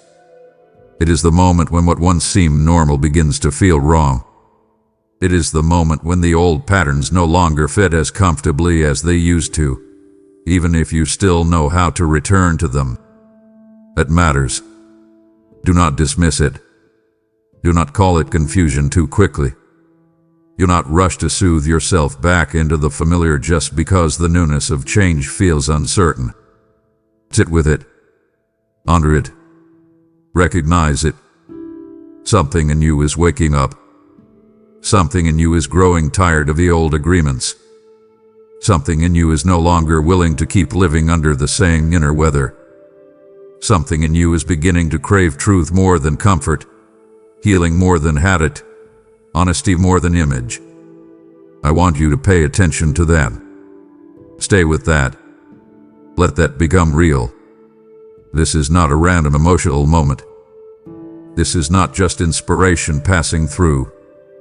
This is a signal. It is the kind of signal that often comes before a real turning point, and I do not want you to miss it because you have been trained to mistrust anything that feels spiritually alive.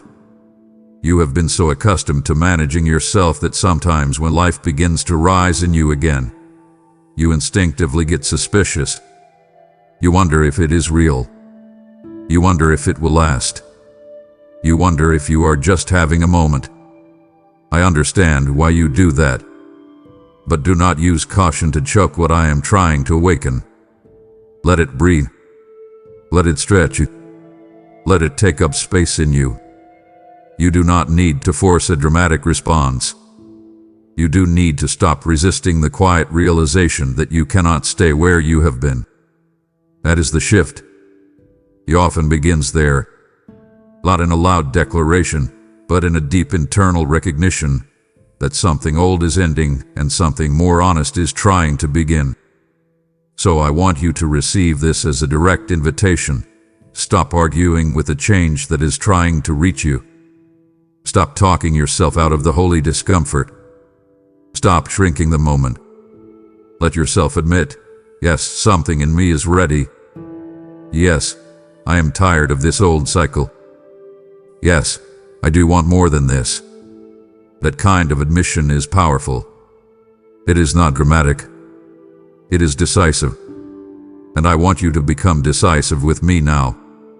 You need to understand that shifts do not always arrive with lightning and thunder. Sometimes they begin like a seed splitting underground where no one sees it. Sometimes they begin in the quiet places where your old excuses start sounding thin to your own ears. Sometimes they begin when your distractions stop working the way they used to.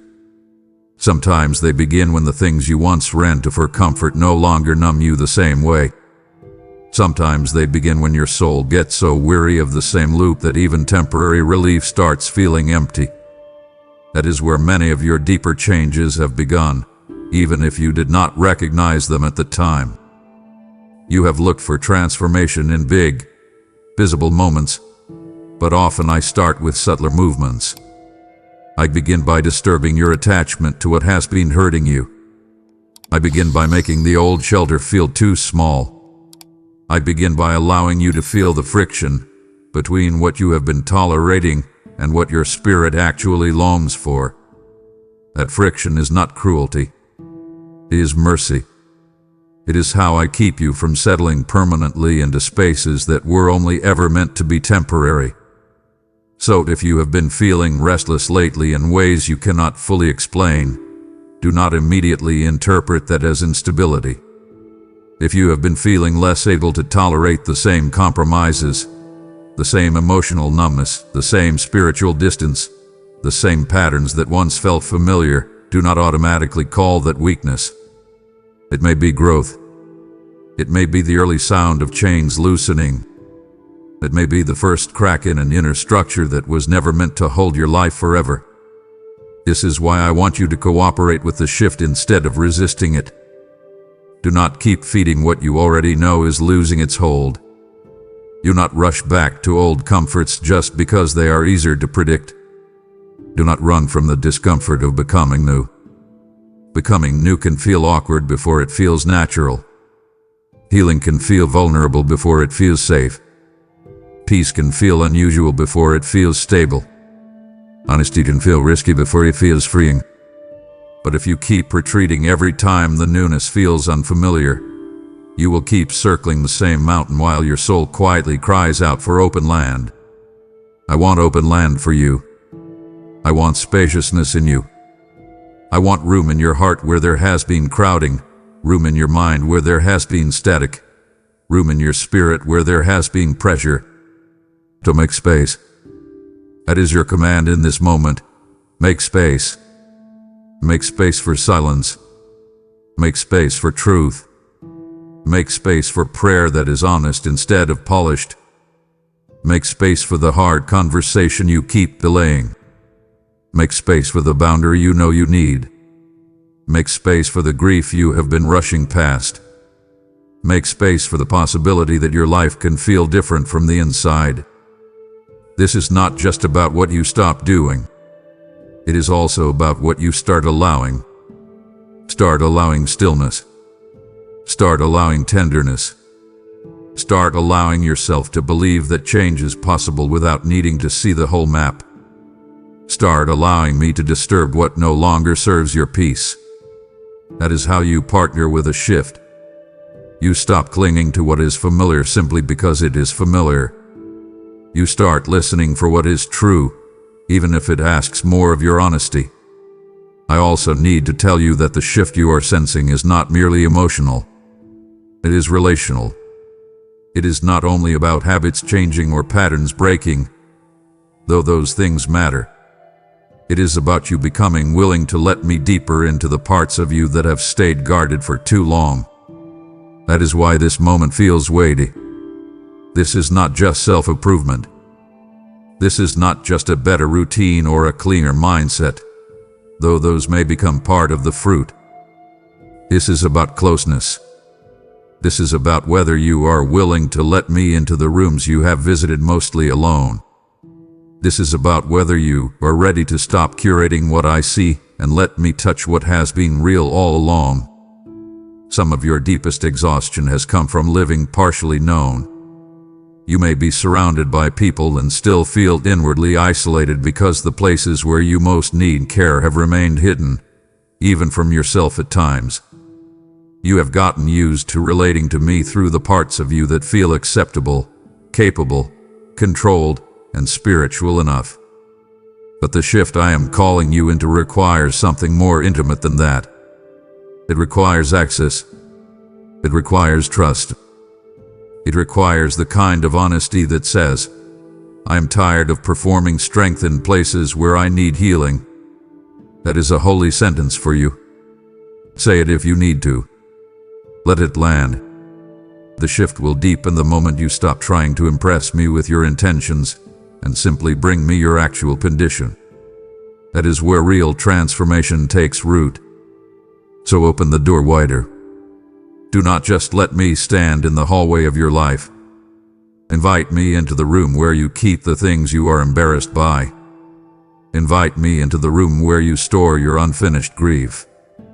Invite me into the room where you replay conversations and relive failures. Invite me into the room where you brace for loss before love has a chance to settle. Invite me into the room where you keep the habits you return to when you are tired, lonely, or discouraged. Invite me into the room where you secretly wonder whether you can truly change. I am not intimidated by any of it. I am not standing outside those rooms waiting for you to clean them. I am asking for access. That is the invitation. Give me access. Stop saying, "One day I'll deal with that." Stop saying, "Maybe later when I'm stronger." Stop saying, "I just need more time." Time alone will not do what surrender can do. So let me in now. If you want the shift, give me access. If you want the old cycle to lose its power, give me access. If you want the heaviness to begin lifting, give me access. If you want peace to feel like more than an idea, give me access. I am not asking because I do not know what is there. I am asking because love does not force its way in. Love knocks. Love invites. Love waits for the honest yes. This is your moment to answer that invitation more deeply than before. So I want to leave you with a practical response, because I do not want this point to remain beautiful in theory while your life stays unchanged in practice. If something in you is ready for a shift, then respond like someone who believes it. Choose one real action that honors the movement already happening inside you. Do not overcomplicate it. Do not build a grand promise you cannot carry. Make it concrete. If you know you need stillness, create it. If you know you need to stop feeding a habit that numbs you, interrupt it tonight. If you know you need to confess something, speak it. If you know you need to forgive, begin the process. If you know you need to set a boundary, stop delaying it. If you know you need to pray honestly, do not wait until your emotions are perfect. Deal now. Sit now. Speak now. If you know you need to return to Scripture, open it today, not when the mood feels more spiritual. If you know you need to stop carrying everything alone, ask for help. If you know you need to stop replaying the same wound, break the agreement and hand it over. Let this shift become embodied. Let it move from feeling into choice. Let it move from awareness into action. Because that is where new seasons begin, not merely when you sense them, but when you cooperate with them. I am not asking you to change your whole life in one breath. I am asking you to stop resisting the first real step. And I want you to hear this as clearly as possible before we move on. The fact that something in you is ready does not mean everything in you feels fearless. You may still feel hesitant. You may still feel uncertain. You may still feel vulnerable. That does not disqualify the shift. Courage is not the absence of hesitation. Courage is your willingness to move with me while hesitation is still present. So move. Take the step. Open the door. Say yes. Stop waiting for a perfect emotional atmosphere before you obey what your spirit already knows. Something in you is ready for a shift, and I do not want you to silence that sacred stirring by returning to the old loop one more time. Stay with the movement. Follow the nudge. Let the seed break open. Let the old shell crack. Let the new life come through. I am with you in it, and I am not leading you backward. My child, the shift you feel within you is not meant to remain internal. It is meant to flow outward and ignite change beyond you. What I am awakening in you is like fire, and fire spreads when it is fed, when it is carried, when it is released. When you choose to support this work through super thanks, membership, or the PayPal link in the description, you are adding fuel to a flame that is reaching souls who are still trapped in darkness. I am saying to you, rise and shine, for your light has come, and your giving becomes part of that shining. This is not coincidence. This is alignment with the moment I prepared for you. Do not retreat into old hesitation when I am calling you into movement. Let this shift become action. Give now and partner with what I am igniting. My child, now that you can feel the shift stirring inside you, I need to make something very clear before you move forward, because if you misunderstand this, you may turn a holy moment into another exhausting attempt to prove something. This is a personal invitation, not a public performance. I am not calling you into theater. I am not asking you for a polished response. I am not standing over you with a checklist, grading the quality of your emotions, your words, or your outward display. I am inviting you into something private, sincere, and deeply real between you and me. I know how much of your life has been shaped by performance in subtle ways. You have learned how to appear okay. You have learned how to say the right things. You have learned how to look composed, responsible, capable, faithful, stable, and emotionally manageable even when inside you are carrying conflict, fatigue, confusion, or ache. Sometimes you did that because you felt you had to. Sometimes you did it because people around you were not safe enough for the deeper truth. Sometimes you did it because you did not even know how to explain what was happening in you. And over time, that way of living can become so familiar that you start bringing it into your relationship with me without even realizing it. You begin to approach me through your acceptable self. You offer me the edited version. You pray around the real issue. You use spiritual language to avoid direct honesty. You say what sounds faithful while your heart stays guarded. You present effort when what I am asking for is openness. I am not condemning you for that. I understand how it formed. But I am telling you now with tenderness and authority, leave the performance outside. Do not bring it into this moment. I do not need a version of you that sounds impressive. I want the real you. I want the tired you, the conflicted you, the uncertain you, the ashamed you, the frustrated you, the hopeful but afraid you, the part of you that does not know how to trust without trembling, the part of you that still wants me even after all the detours, the part of you that is exhausted from looking okay. That is the part I am speaking to. So stop rehearsing. Stop curating. Stop trying to respond correctly. Just be here.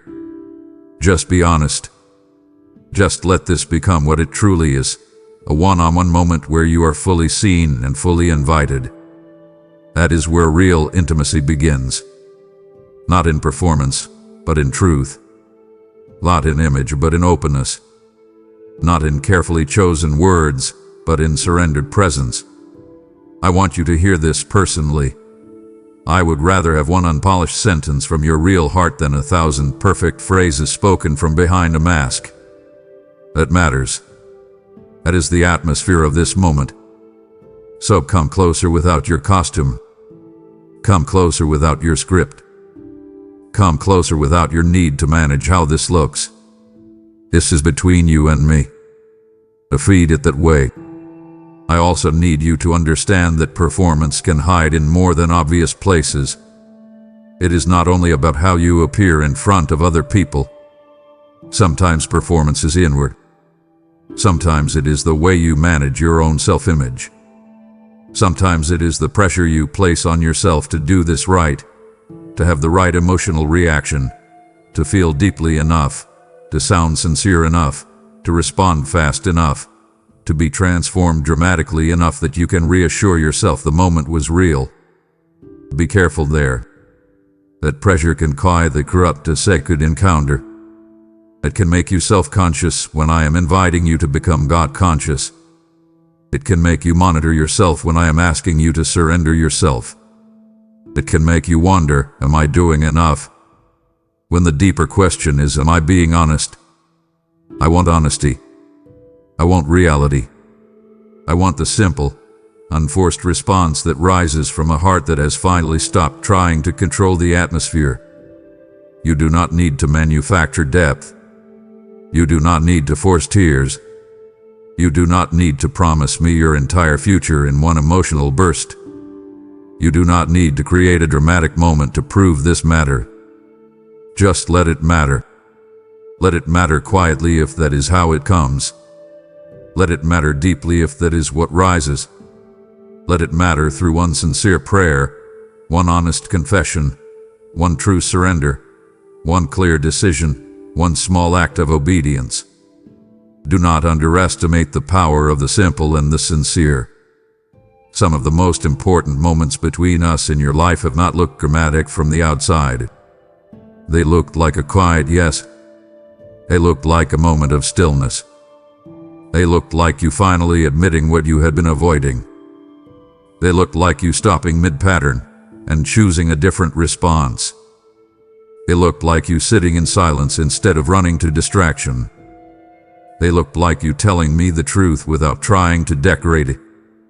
Those moments matter. Those moments are holy. So do not let your hunger for something big blind you to the sacredness of something real. That is part of the invitation here. I am not asking you to put on a spiritual show for yourself. I am inviting you to come out from under the exhausting burden of self-management and just be with me. Be still. Be honest. Be present. If all you can say is I need you, say that. If all you can say is I'm tired, say that. If all you can say is I don't know how to do this, but I want to stop running, say that. If all you can do is sit in silence and let the truth settle, then sit. That can be worship too. That can be surrender too. That can be intimacy too. I want you to stop measuring the value of a moment by how visible it is and start measuring it by how truthful it is. That will free you. It will also keep you from turning every holy invitation into another burden. I am not adding to your exhaustion. I am trying to remove it. So take the pressure off. Lay it down. You do not need to perform your healing. You need to participate in it. This matters even more because some of your deepest wounds were formed in environments where image mattered more than authenticity. Maybe you learned that being good was rewarded while being honest was inconvenient. Maybe you learned that being strong was admired while being vulnerable made people uncomfortable. Maybe you learned that if you expressed the full truth of what you were carrying, you risked being misunderstood, minimized, corrected too quickly, or quietly abandoned. Those lessons shape the way a person learns to relate, and yes, they can shape how you relate to me too. If you are not careful, you can start approaching me as if I am another voice you have to manage, another authority you must impress, another presence before whom you should keep yourself tidy and presentable. But I am not asking for tidiness. I am asking for truth. I am not asking you to look healed. I am asking you to let me heal you. I am not asking you to bring me a finished version of yourself. I am asking you to stop hiding the unfinished places. That is a profound difference, and I need you to let it change how you approach this entire message. This is not content for you to consume and admire. This is not something for you to nod at and move on from while keeping the deeper rooms locked. This is an invitation to intimacy. That means it requires response, but not performance. It requires presence, but not perfection. It requires willingness, but not theatrics. So let me say this very clearly. You do not have to prove that this message touched you. You do not have to prove that you care. You do not have to prove that you are serious. Show me by being honest. Show me by staying. Show me by obeying the next small thing I put in front of you. Show me by not running back to the old pattern as soon as this moment becomes emotionally intense. Show me by letting your life shift in quiet but real ways. That is the kind of response I am after.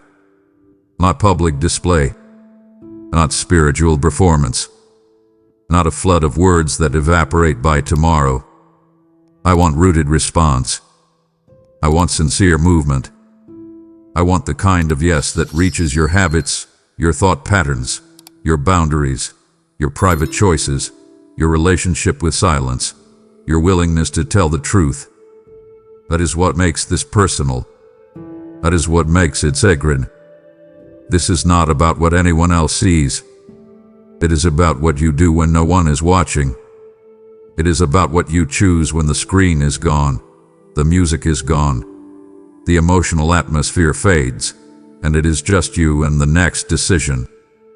That is where real transformation lives. And I am calling you into that kind of reality. So before we move forward, I want you to make a private agreement with me. Not a flashy promise. Not a dramatic vow. A private agreement. Tell me, I will stop performing. I will stop curating my response. I will stop trying to look spiritual instead of being honest. Let that become your posture. And act on it. If you need to pray, pray simply. If you need to sit in silence, sit. If you need to cry, let yourself. If you need to write something down, do it. If you need to confess something, speak it. If you need to stop what you are doing and breathe, then stop and breathe.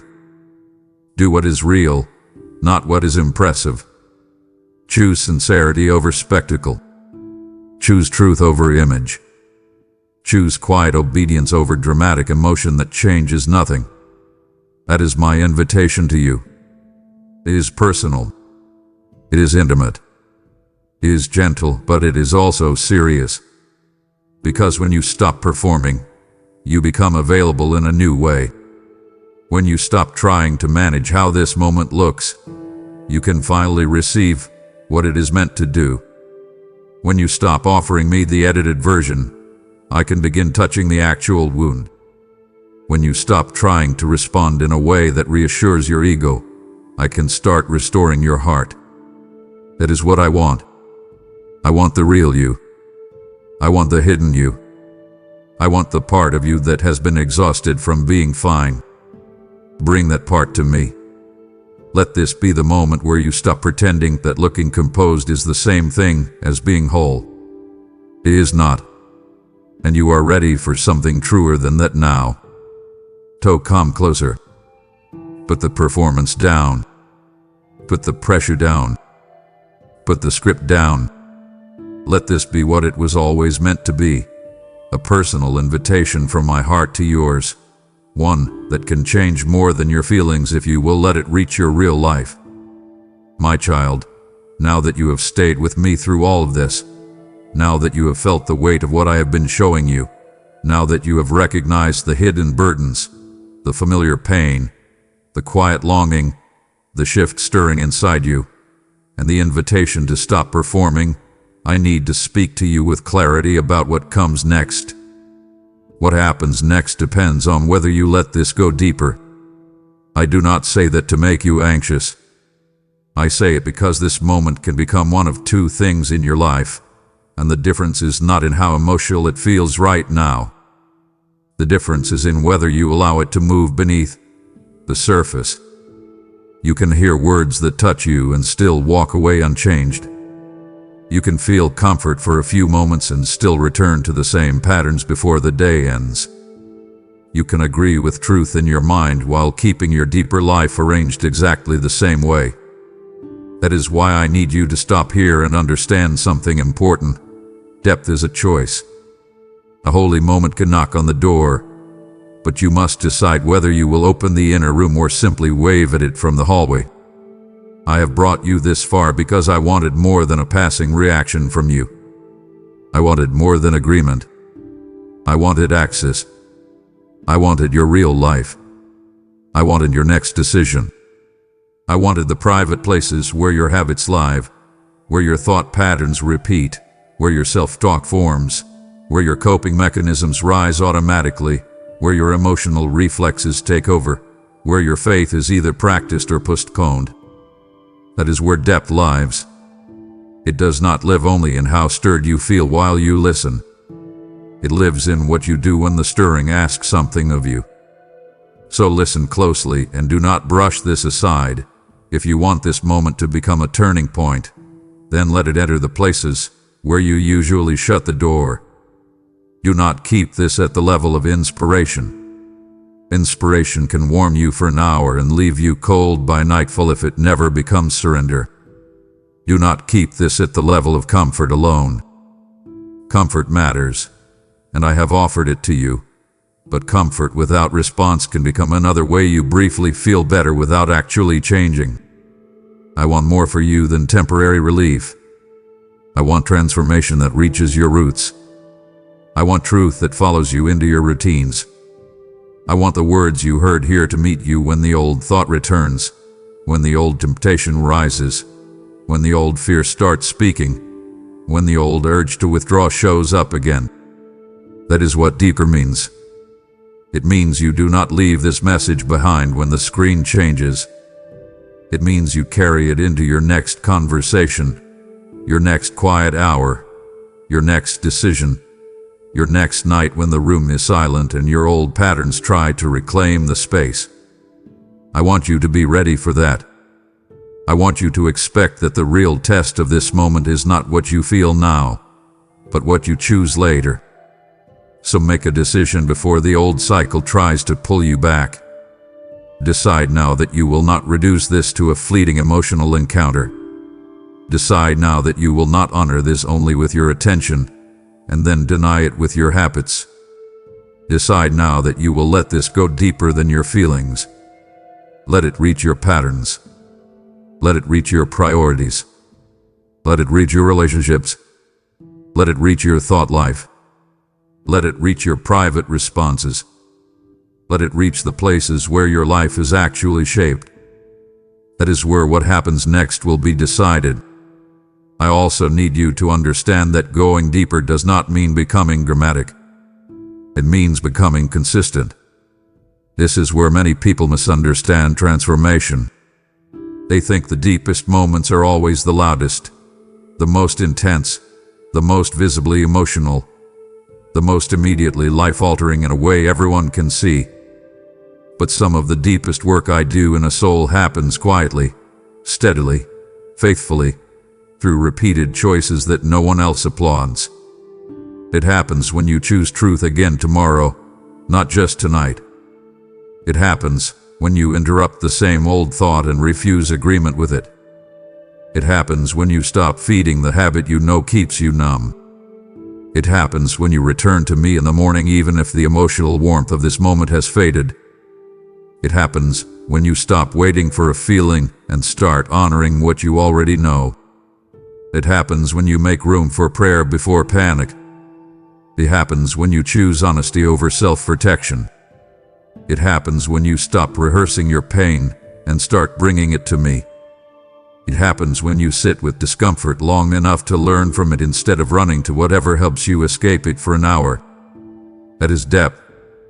That is what I am inviting you into. So do not make the mistake of thinking that if you do not feel overwhelmed with emotion later, the moment was not real. Do not assume that if the day continues normally, nothing holy happened. Sometimes the holiest thing is the seed, not the spectacle. Sometimes the miracle is the inner movement that leads to a different choice. Sometimes the breakthrough is quieter than you expected, but more durable than you imagined. I want durability in you. I want rootedness in you. I want a shift that lasts longer than a mood. So I am giving you very direct instruction now. Build on this. Do not just admire it. Build on it. If I expose a wound, tend it. If I highlighted a pattern, confront it. If I stirred a longing, make room for it. If I invited you to honesty, practice it. If I called you to surrender, act on it. If I showed you something you have normalized that should not remain, stop cooperating with it. Build on this moment with real choices. Write something down if you need to. Pray plainly. Remove the distraction that keeps pulling you away. Set the boundary. Like the confession. Open the scripture. Sit in the silence. Cancel the excuse. Tell the truth. Ask for help. Apologize where needed. And what needs ending. Begin what needs beginning. Do not delay obedience by overthinking what you already understand. Delay is one of the ways depth is lost. You have seen that in your own life. You have felt a nudge before and postponed it until the edge softened. You have heard truth before and said later, until later became distance. I am telling you now with love, do not do that again. Protect this moment. Guard it. Honor it. Not by idolizing the feeling but by obeying the invitation. The enemy will not always try to attack you loudly. Sometimes he simply waits for you to get busy again. Sometimes he waits for the old routine to re-enter and swallow the tenderness of what happened here. That is why I want you alert. Stay aware. Stay awake. Stay willing. If you want this to go deeper, then act before the old atmosphere closes around you again. Let me say something else that you need to hear, because it will help you understand the cost and the beauty of going deeper. Depth will ask for your participation, but it will also give you your life back in ways you may not yet fully imagine. If you keep this at the surface, you may feel touched but remain tangled. You may feel seen but stay stuck. You may feel comforted and still continue building your days around the same inner chaos. But if you let this go deeper, you will begin to notice changes that are subtle at first and then unmistakable over time. Your reactions will begin to shift. The old thoughts will not feel as automatic. The old triggers will still come, but they will not own you as easily. The old habits will begin to feel more obvious, more interruptible, less inevitable. The old fears will still speak, but their voice will not sound like truth the way it once did. Your inner world will start to become less crowded. Your prayer life will become less performative and more real. Your stillness will stop feeling like a threat and start feeling like a meeting place. Your honesty will stop feeling like weakness and start feeling like freedom. You will notice that what once ruled you now only visits. You will notice that what once defined you now only tempts you. You will notice that the same situations that used to swallow your peace no longer have quite the same power. That is how depth often looks. It is not always immediate perfection. It is increasing authority. It is increasing clarity. It is increasing freedom.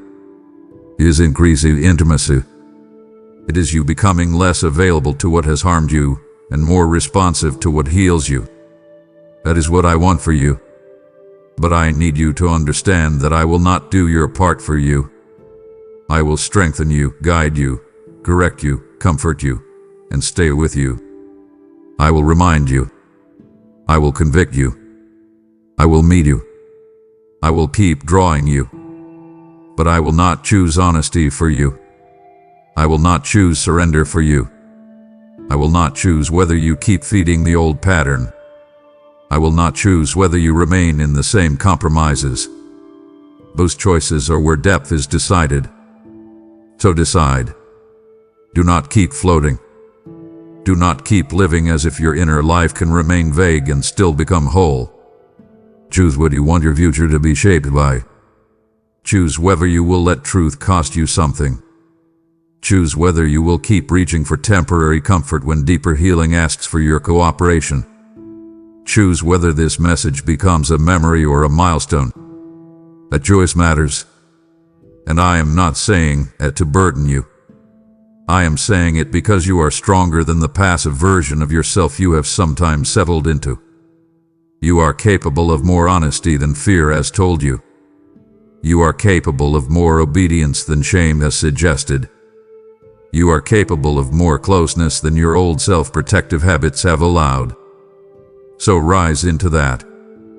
Step into it. Do not wait for another perfect moment. This one is enough to begin. So here is how I want to leave you, my child, and I want you to receive this as both invitation and command, because love sometimes comes with both. Do not leave this at the surface. Take it deeper today. Not tomorrow. Not when life calms down. Not when your emotions feel more manageable. Today, before this day ends, do one thing that proves to your own soul that this message reached beyond your feelings. If you need to confess, confess. If you need to remove something from your life, remove it. If you need to return to me in prayer, do not postpone it. If you need to forgive, begin. If you need to stop feeding a distraction, cut it off. If you need to tell the truth to someone safe, speak. If you need to sit with me in silence and let the words settle into the places where you usually rush away, then sit. If you need to write down what I showed you so you do not lose it in the noise of the next few hours, write it. Mark this moment with action. Give it a root. Give it a follow-through. Give it a shape in your real life. That is how you let it go deeper.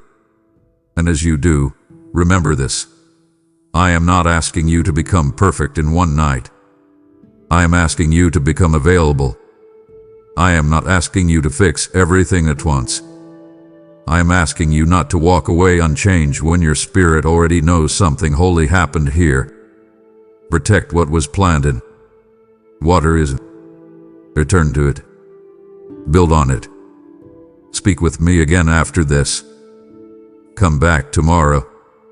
Let the next step follow the first. Let your life become the place where this truth keeps unfolding. Because what happens next really does depend on whether you let this go deeper. Not because I am withholding love until you perform, but because love that is offered still must be received, and truth that is heard still must be lived. I have spoken to you. I have reached for you. I have invited you. Now answer me in the language that matters most, your next honest choice. Take it. Make it. Honor this moment. And do not be surprised when the very thing that felt like a message becomes the beginning of a new inner life. My child, you have come to the edge of decision, and now what happens next depends on your response. You felt my voice. You recognize the truth, and now I am calling you to anchor this moment in action that reaches beyond yourself. When you give through super thanks, membership, or the PayPal link in the description, you are not just supporting, you are building, you are planting, you are advancing what I have started in you. I tell you, those who sow in tears shall reap in joy, and your seed today carries a harvest you cannot yet measure. Do not let this become a memory, make it a milestone marked by obedience. This is your moment to go deeper, not only in feeling, but in faith expressed through action. Step into it without delay. Give now, and let this be the beginning of something eternal. If this message was truly for you, then do not stay silent and do not scroll away like this was ordinary. I want you to seal this moment with faith and type this in the comments. Lord, I know this message was meant for me. I will not walk away the same. Make that your declaration, because what you write today can become the line that marks where your old season ends. If this reached the hidden place in your heart, then answer me boldly, publicly, and without hesitation. Comment it now, and let your obedience become your first step into the shift I have already started in you. And once you have spoken those words, do not rush away from this moment. A declaration like this opens a space where your heart can finally be still with me. What you have sealed in faith has already drawn you into something deeper than you realize. This is not just a response.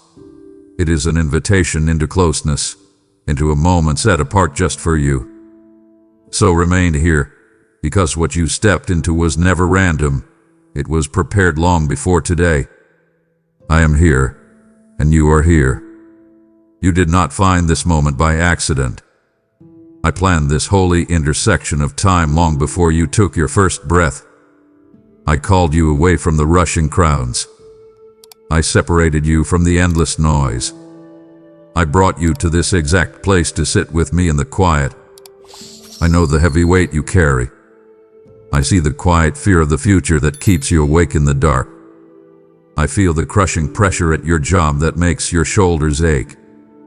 I watch the unspoken tensions in your family that you try so hard to fix. I know the deep, silent ache of feeling completely overlooked by the people around you. I see it all. I see you. Do you feel that knot in your stomach? A tight, anxious pulling that whispers something is about to go wrong? That isn't from me. Let's undo it together. I command you to stop right now. Take a long, deep breath. Like the deep breath you take before you face a massive challenge, let my air fill your lungs. Like the quiet pause before a storm breaks, let my stillness settle over your racing thoughts. I am your father, and you are my beloved child. You are handpicked for this specific revelation. I separated you from the masses today because I have a message meant only for your ears. I need you to understand that nothing in my kingdom happens by chance. Every detail of your day is known to me. Every difficult step you have taken has led you directly into my safe embrace. Listen closely to my voice.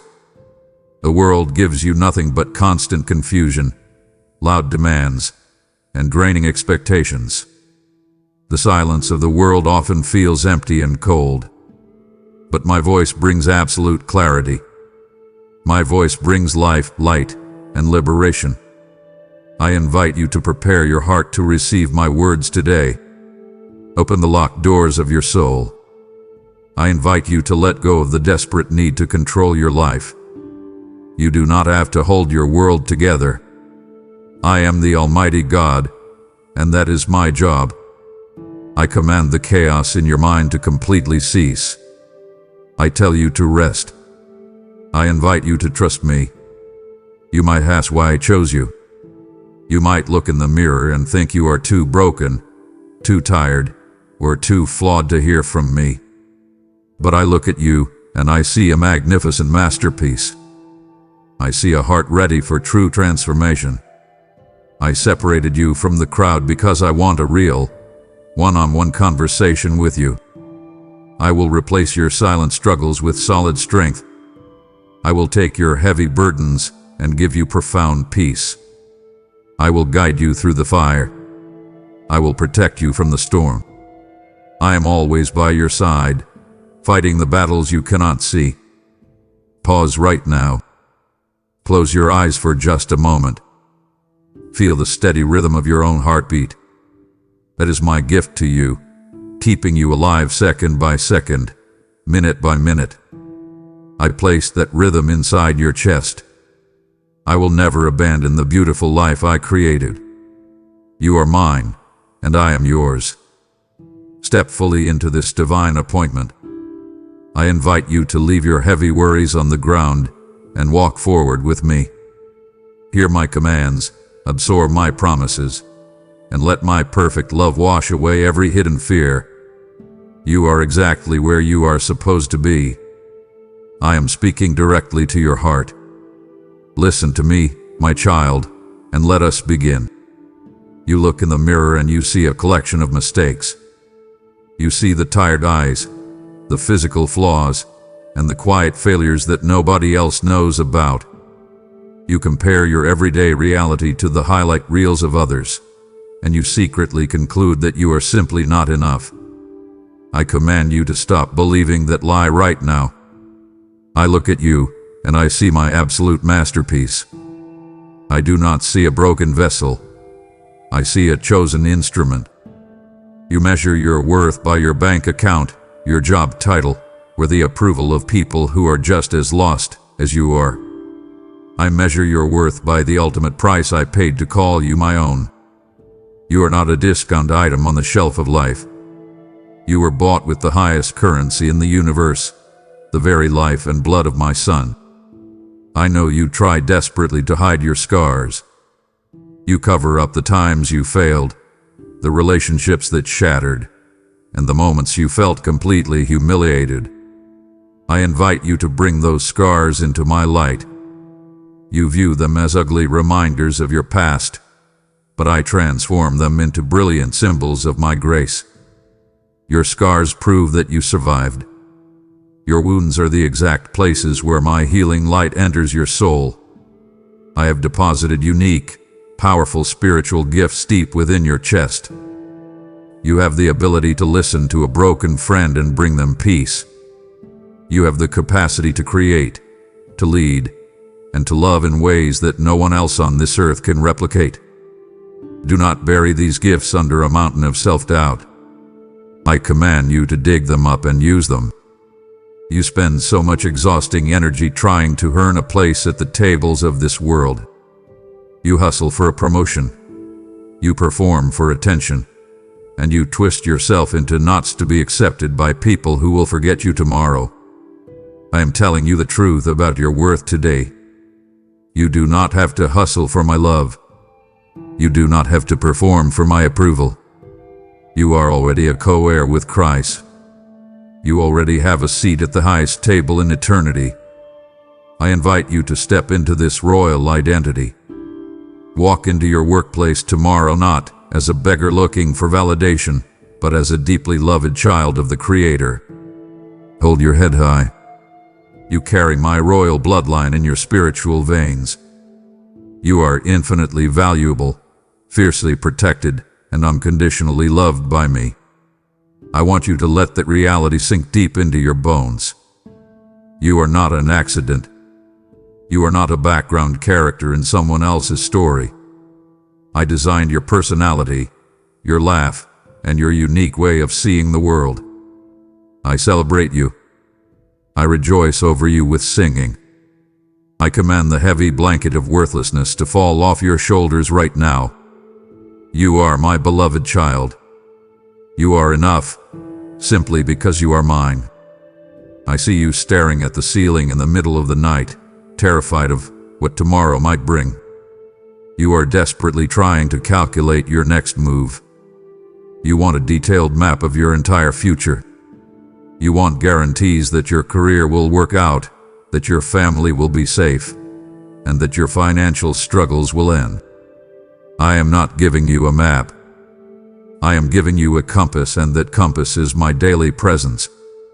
I command you to stop obsessing over the next 10 years. You are paralyzing yourself with what-ifs and worst-case scenarios. I invite you to walk by faith when the physical road ahead is completely clouded in thick fog. You only need enough light to take the very next step. I will provide that light. You feel incredibly frustrated right now because you feel stuck. You feel like you are walking in circles while everyone else is sprinting ahead. I know the quiet panic that grips your chest when you think you are falling behind in life. I am telling you today that I guide your steps even when you feel completely stationary. Sometimes, the most productive thing you can do is stand still and let me work behind the scenes. I am sovereign over the tiny, unseen details of your future. I am lining up the right people, the right opportunities, and the right open doors. You cannot rush my perfect timing. I invite you to trust me. I command the spirit of panic to leave your mind. You look at the broad, easy paths of this world. You see people taking shortcuts, compromising their integrity, and seemingly winning the game of life. I command you to stay on the narrow path. The narrow gate is not meant to restrict your joy. It is meant to protect your soul. Few find it because few are willing to surrender their own pride. The wide road leads to burnout, emptiness, and spiritual death. My narrow path leads to deep, unshakable peace. Do not be jealous of the temporary success of the arrogant. Your journey is different because your destination is eternal. I invite you to learn the beautiful art of resting in the not knowing. You do not need to figure it all out today. You do not need to have all the answers for your family or your boss. I am carrying the weight of your tomorrow. I ask you to surrender your rigid plans to me. Open your tightly clenched fists. When you finally release your desperate need to control the outcome, a massive wave of peace will wash over you. I am already in your future, preparing the way. Take a deep breath. Step into the fog with me. You are entirely safe in my hands. You are carrying heavy suitcases filled with the pain of yesterdays. I see the invisible baggage you drag into every new day. I see the mistakes you made years ago that still make you cringe with shame. I see the bitter words spoken over you by people who were supposed to protect you. I know the deep, lingering sting of betrayal. I command you to drop those suitcases right now. You were never meant to carry the dead weight of your past. I am the God who binds up the brokenhearted. I am pouring my restorative oil over your deepest, most hidden wounds. I invite you to let me heal the places you refuse to let anyone else touch. You are your own worst judge. I have already forgiven you, yet you refuse to forgive yourself. You play the highlight reel of your worst moments on a constant loop in your mind. You think your past disqualifies you from my future blessings. I command you to stop punishing yourself for sins that my Son already paid for. The power of His blood is absolute. It does not just cover your stains, it entirely washes them away. You are clean. You are completely forgiven. I invite you to look in the mirror and offer yourself the exact same grace I have already given you. Let the heavy chains of guilt shatter and fall to the floor. I am in the business of absolute transformation. I am taking your messy, painful history and turning it into a powerful testimony of my faithfulness. The very things the enemy used to try and destroy you will become the exact tools I use to elevate you. Your survival is a miracle. Your ability to still love after being deeply hurt is a testament to my spirit inside you. I command the generational burdens that have plagued your family line to stop with you. The cycle of addiction, the cycle of poverty, the cycle of abuse, and the cycle of deep depression, they end here. You are the chain breaker in your family. I invite you to find complete wholeness in the shadow of my wings. You do not have to put on a brave face for me. You can bring me your tears, your anger, and your absolute exhaustion. I will not turn you away. I will not judge you for hurting. I will hold you close until the bleeding stops. I am replacing your ashes with beauty. I am replacing your spirit of heaviness with a garment of praise. Give me your broken pieces. Watch how beautifully I put you back together. Your best days are not behind you. They are standing right in front of you. I know about the secret battles you fight when the bedroom door is closed. I see the days when just getting out of bed feels like lifting a mountain. I watch you put on a fake smile for your coworkers, your friends, and your family, while inside you are fighting a brutal war against anxiety, depression, and overwhelming doubt. You feel completely outnumbered by your circumstances. You feel like the walls are closing in and you are completely alone. I command you to listen to my voice above the roar of the enemy. You are not alone. You are never alone. I am standing right beside you in the trenches of your mind. I have not sent you into this war defenseless. I have fully equipped you with the absolute armor of my spirit. I command you to put it on every single morning. Fasten the belt of truth around your waist to combat the lies in your head. Put on the breastplate of righteousness to guard your easily broken heart. Take up the shield of faith to stop the flaming arrows of panic that hit you out of nowhere. You carry immense authority in my name. The darkness trembles when you realize who you truly are. I invite you to speak out loud to the shadows in your room. Command the fear to leave. It must obey the authority I have placed inside you. You think your weakness disqualifies you from victory. You think because your hands are shaking, you are losing the fight. I tell you the exact opposite. My strength is actually perfected in your deepest weakness. When you have absolutely nothing left, that is when my supernatural power takes over. I invite you to lean your total weight against me. I have stationed powerful, unseen angels around your home, around your car, and around your workspace. You are protected by heaven's elite forces. If your spiritual eyes were opened for just 1 second, you would never fear the dark again. I command you to stop fighting in your own limited strength.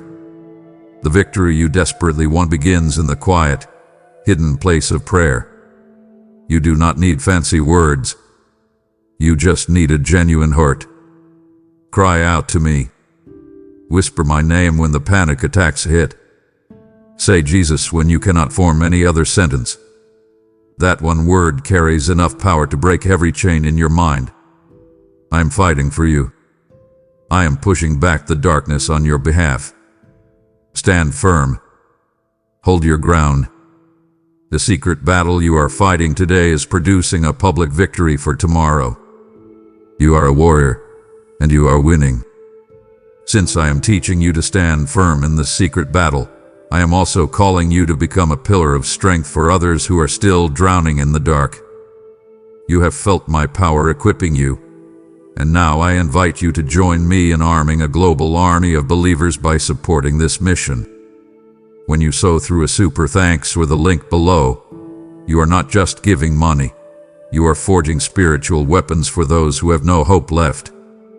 I declare over you that as you help me reach the broken, I will multiply your resources like the 5 loaves and 2 fish until your cup overflows.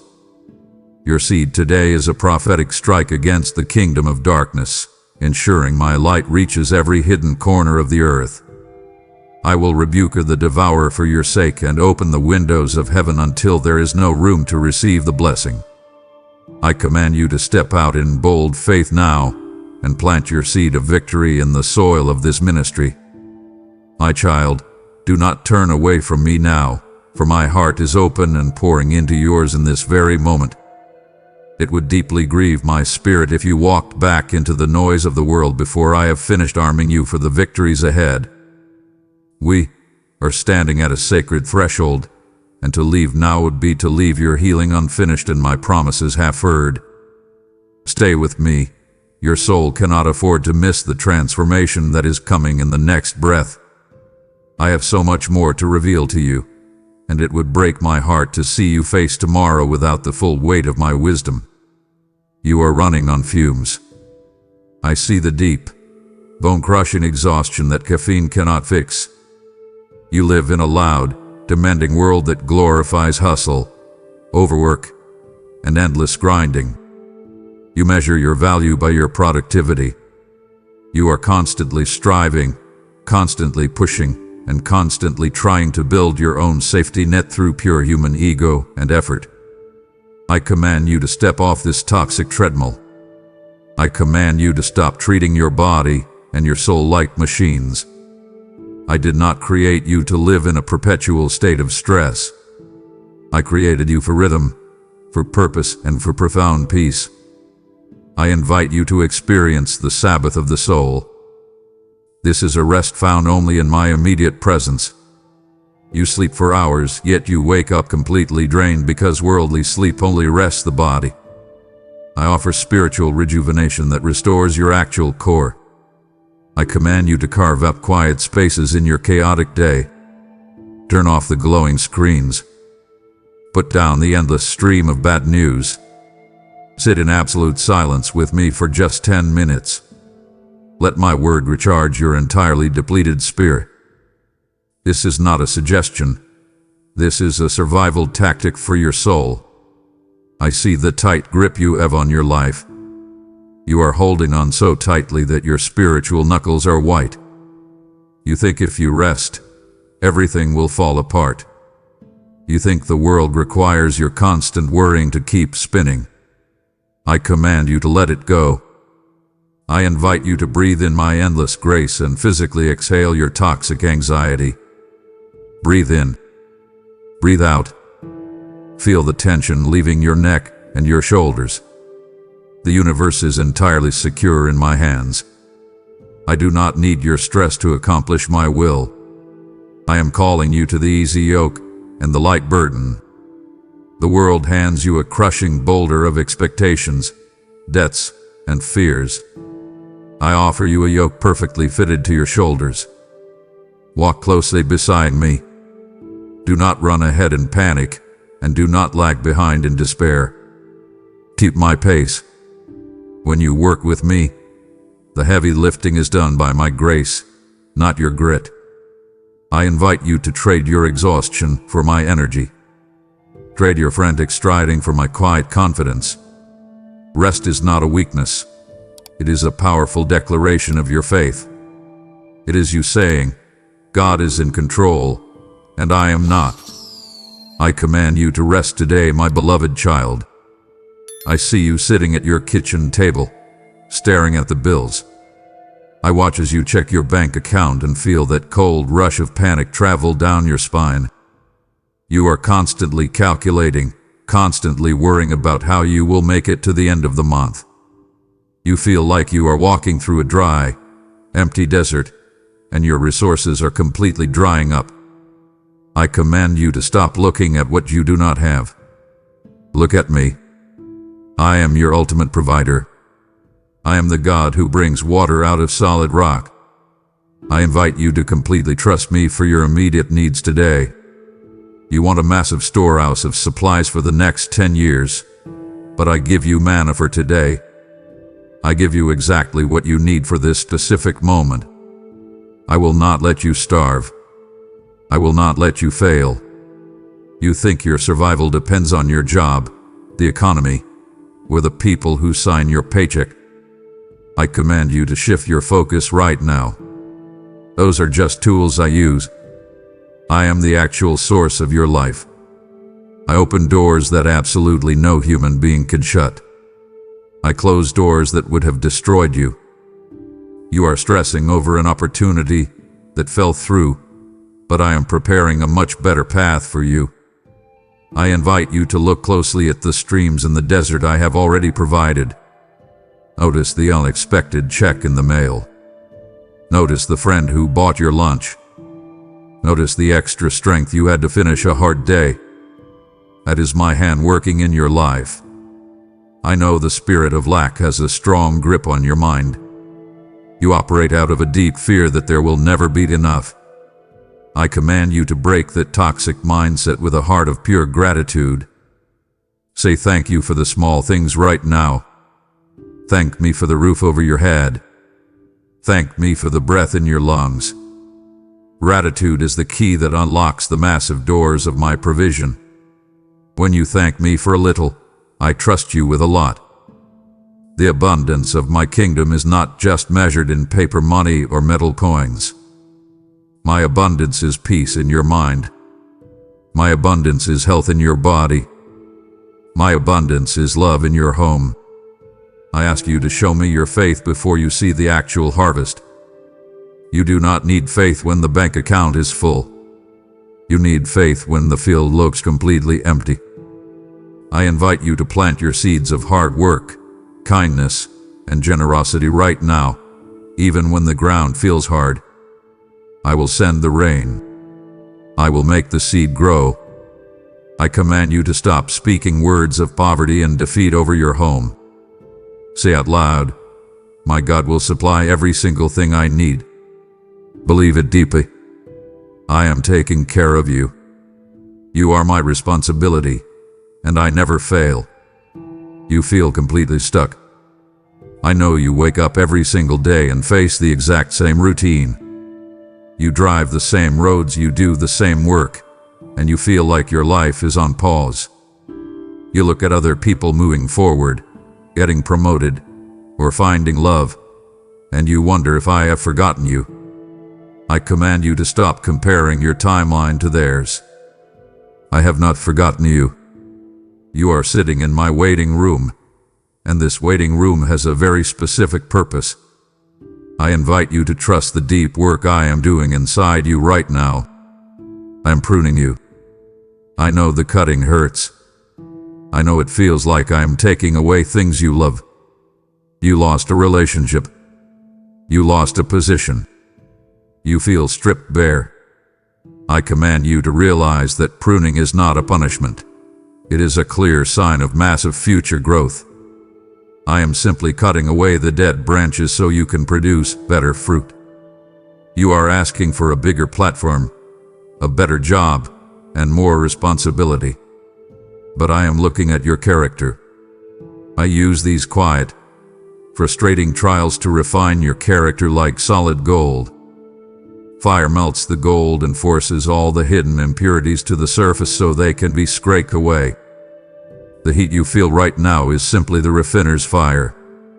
I am burning away your pride, your impatience, and your need for control. I invite you to discover the hidden mission within your boring daily routine. You think your purpose is waiting out there in the future. I tell you your purpose is right here, in the middle of your messy living room or your stressful office. How you treat the angry customer matters to me. How you speak to your tired family matters to me. I command you to remain faithful in the very small things. Be excellent when absolutely nobody is watching. Remain fruitful even when the environment around you feels completely dry and unrewarding. I see your hidden efforts. I record every single sacrifice you make.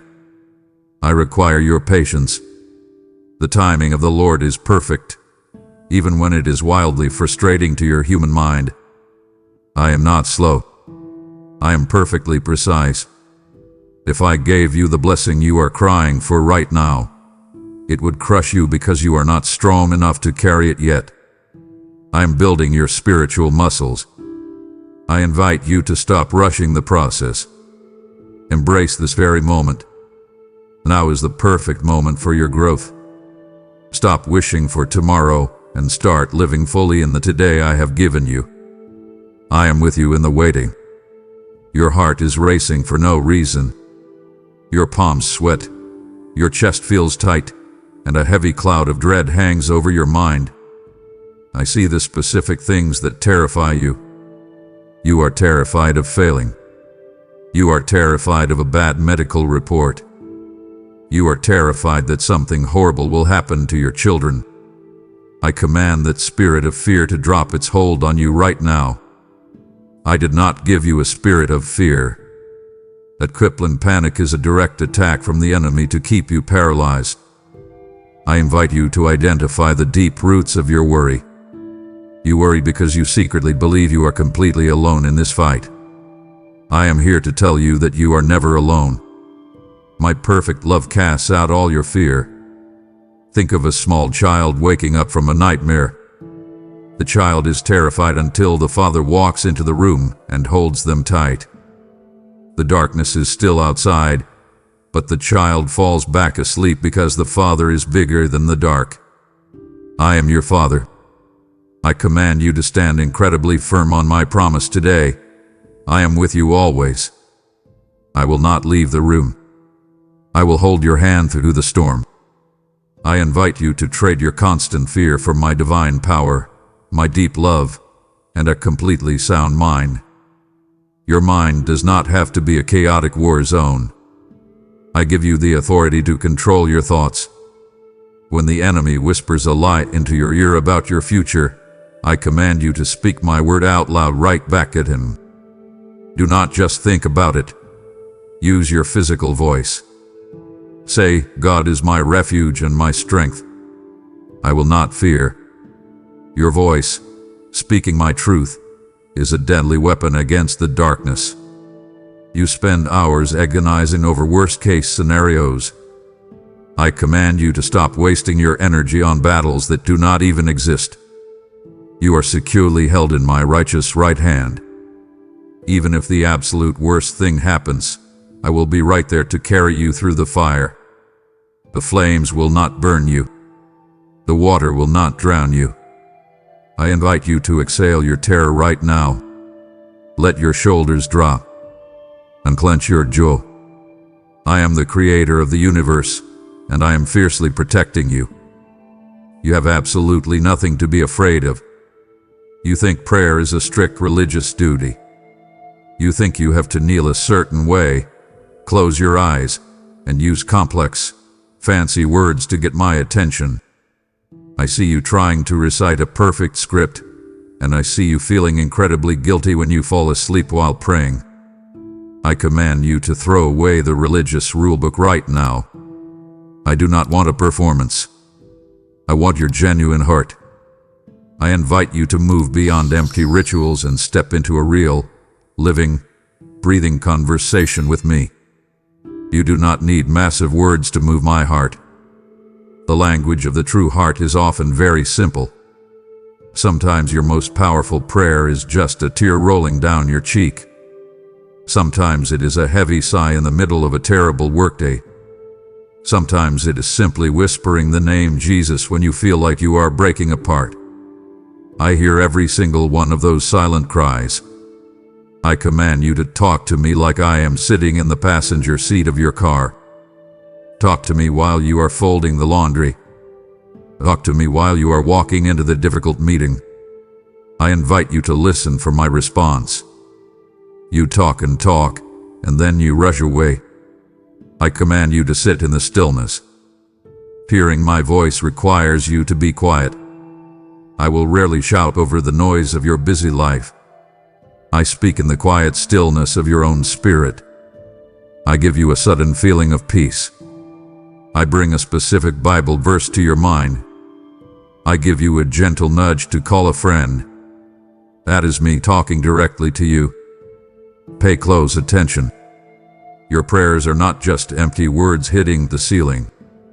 Your intense intercession literally shifts the spiritual atmosphere of the earth. When you pray for your family, I dispatch angels. When you pray for your city, I push back the darkness. I invite you to approach my massive throne of grace with total boldness. Do not come to me like a scared beggar. Come to me like a fully loved child jumping into their father's lap. Tell me your secret hopes. Tell me your ugliest fears. I love the joy of shared secrets between us. I am listening right now. Speak to me. As we sit here in the holy intimacy of prayer, I want you to realize that your conversation with me is meant to become a river of life for the thirsty souls of this world. I am inviting you to move beyond words and partner with my spirit to keep this fountain of truth flowing to the ends of the earth. By joining our membership or giving through PayPal, you are providing the manna that will sustain my children in their hour of greatest need. I promise you that he who waters others will himself be watered, and your generosity will trigger a supernatural harvest in your own house. You are a steward of my mysteries, and today I have appointed you to be a conduit of my provision for this holy work. I will cause all grace to abound toward you, so that you always have all sufficiency in all things. I command you to honor our connection today by sowing into the expansion of my kingdom. I am leaning close, whispering the secrets of the kingdom into your ear, yet I feel you beginning to drift. It would disappoint my fatherly heart if you allowed the distractions of this passing world to cut short this rare and holy encounter. We are reaching the deep waters of your destiny, and to stop now would be to reject the very breakthrough you have been crying out for in the dark. Do not abandon this altar of prayer. I have prepared a table for you that you have yet to taste. Your endurance in this moment is a testament to your love for me. Stay, and let me finish what I have started. Your relationships are bringing you immense joy, but they are also bringing you deep, exhausting pain. I see the tension at your family dinner table. I see the toxic environment at your workplace. I see the friends who constantly drain your energy and leave you feeling completely empty. I command you to stop trying to please every single person you meet. You cannot fix everyone. I invite you to ask me for absolute wisdom in how you deal with people. I will give you the spiritual eyes to discern who I have purposefully placed in your life. and who is just a distraction. I command you to love people, especially those who are incredibly difficult to love. The rude coworker, the angry relative, the person who deeply betrayed you. They are acting out of their own brokenness. I invite you to look past their harsh words and see their bleeding hearts. I give you the supernatural grace to forgive them, just as I instantly forgive you. But hear me clearly. Forgiving someone does not mean you must allow them to continuously destroy your peace. I command you to fiercely protect the peace I have given you. You have my complete permission to set healthy boundaries. You have my permission to step away from toxic, draining spirits that pull you away from me. I invite you to actively cultivate a tight community of strong believers. You are not meant to fight the battles of life completely alone. I will lead you to people who sharpen you like iron sharpens iron. Look for the friends who pray for you, who tell you the truth even when it hurts, and who push you closer to my presence. Hold on to those people tightly. They are a rare and beautiful gift from my hand. I am calling you to the powerful ministry of reconciliation, starting right inside your own home. I command you to stop the bitter arguments. I invite you to be the very first person to apologize. Let go of your stubborn pride. Mirror my unconditional love in every single interaction you have today. When people look at how you treat your spouse, your children, and your enemies, they should immediately see a clear reflection of me. I give you the strength to love well. Walk in that wisdom today. I hear the words you whisper to yourself when you make a mistake. I listen when you look in the mirror and quietly call yourself a failure, a disappointment, or a mess. I watch you speak absolute defeat over your own life, treating yourself with a harshness you would never use on a friend. I command you to stop cursing the masterpiece I created. Your words are not just empty sounds disappearing into the air. Your tongue holds the actual power of life and death. I invite you to understand the massive creative force that I have placed right inside your mouth. When I created the universe, I did not just think about light. I spoke it into existence. Because you are made in my image, your words also build realities. You are constantly building a prison for yourself with your own negative vocabulary. I command you to tear down those invisible walls today. I see the frustration you feel at work and at home, and I hear how quickly your words turn into sharp weapons. You snap at your children because you are exhausted. You complain constantly about your job, your finances, and your future. I tell you this: you are harvesting the exact fruit of the seeds you are planting.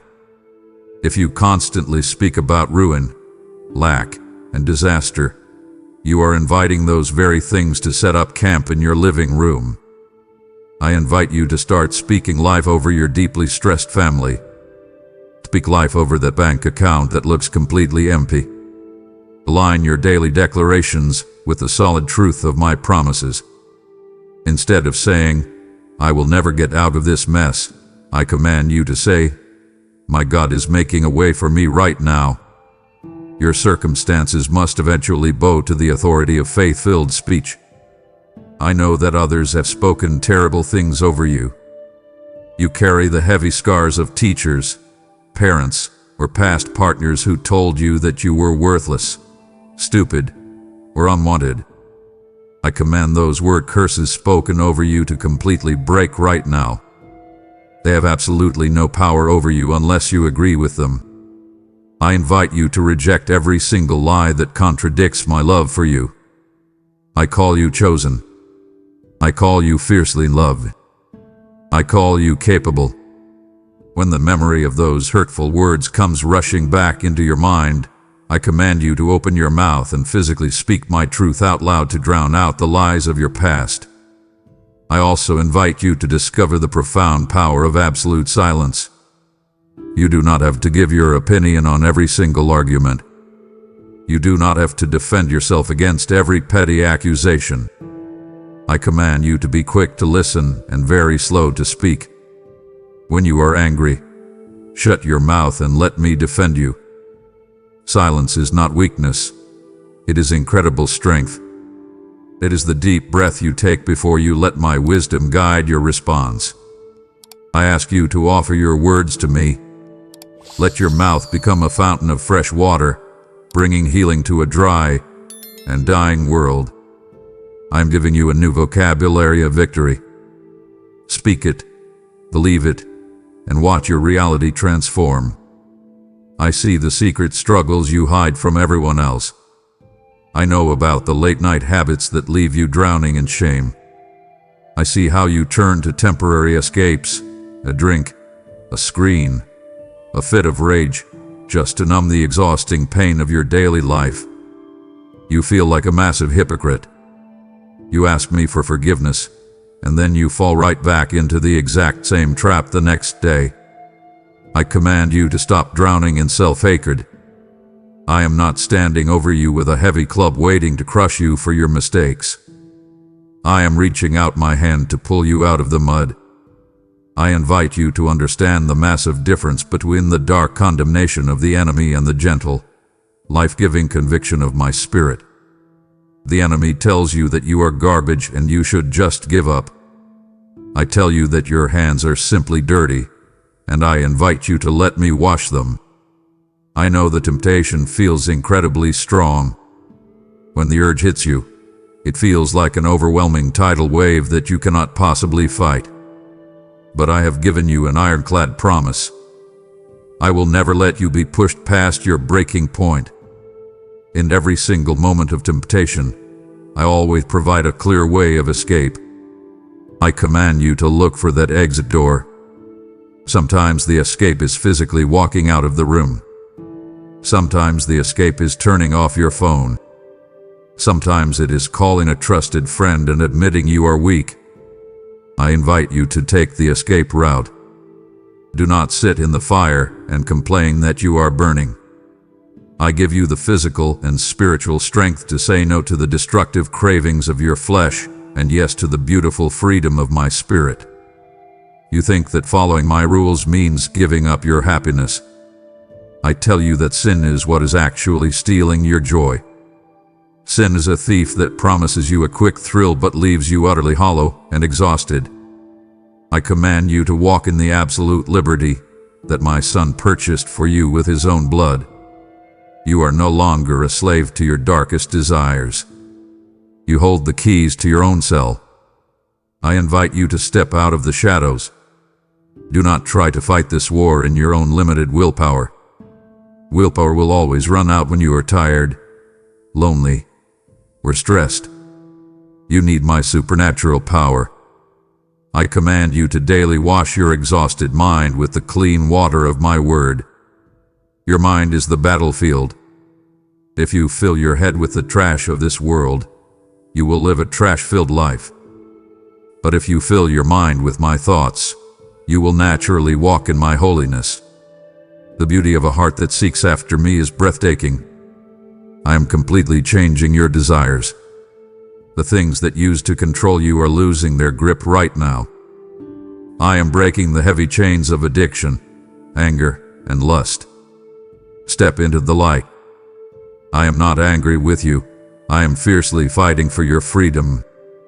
Let us walk out of this prison together. You wake up on Monday morning, stare at the ceiling, and feel an aching emptiness in your chest. You go to a job that drains you, pay the bills, and wonder if this is all there is to your existence.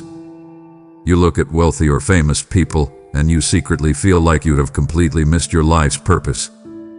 I command you to drop that entirely false definition of success. I did not design you to be a duplicate of someone else. I drew the intricate blueprint for your life long before the earth was even formed. I invite you to see your calling through my eyes. Your calling is not merely your career. Your job is just how you pay your bills. Your calling is how you change the world. I have perfectly matched your natural talents with my supernatural power. You love to organize, you love to create, you love to listen, or you love to build. I put those specific passions inside your DNA for a very clear reason. I command you to stop minimizing what you are good at. You think because your talent does not put you on a giant stage, it is completely useless.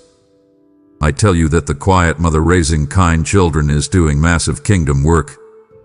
The honest businessman who treats his employees with respect is shifting the spiritual atmosphere of his city. I invite you to serve me with absolute excellence in the very small, unseen things you do today. You want me to part the Red Sea for you, but you refuse to even dip your toes into the water. I command you to find the courage to step out into the deep waters for my glory. Stop playing it so safe. I did not call you to live a comfortable, perfectly risk-free life. I called you to an adventure of faith. When you feel that gentle, terrifying pull in your spirit to start that project, to help that stranger, or to speak up for the broken, that is my voice calling you forward. I invite you to say yes. Do not wait until you feel completely ready, because you will never feel ready. You only need to be willing. The profound fulfillment you are desperately searching for will never be found in a bigger paycheck or a better job title. It is only found in completely fulfilling your God-given destiny. I command you to bloom exactly where I have planted you right now. Treat the tired waitress with my love. Do your frustrating paperwork with integrity. I am using your current daily routine as a rigorous training ground for the massive doors I am about to open. Your life has immense, eternal significance. You are a crucial piece in my massive puzzle. Step fully into your purpose today, and let me handle the results. You feel completely invisible sometimes. You sit in a crowded room, surrounded by loud voices, yet you feel an intense, crushing loneliness. You drive in your car with the radio off, and the silence only amplifies the deep ache in your heart. You cry out to me and wonder if your prayers are just bouncing off a brass ceiling. I command you to listen to me right now. I am intimately close to you. I have made a blood-sworn promise that I will absolutely never leave you, and I will never forsake you. I invite you to feel my warmth wrapping around you on the coldest, darkest nights of your soul. You are never sitting in that empty room alone. When your heart is broken by betrayal, when the doctor gives you terrifying news, or when you bury someone you love, you often ask where I am. I am right there, sitting in the ashes with you. I am the Holy Spirit, your ultimate comforter and your constant guide. I do not always stop the storm from hitting your house, but I command the peace inside your mind to hold steady while the winds howl outside.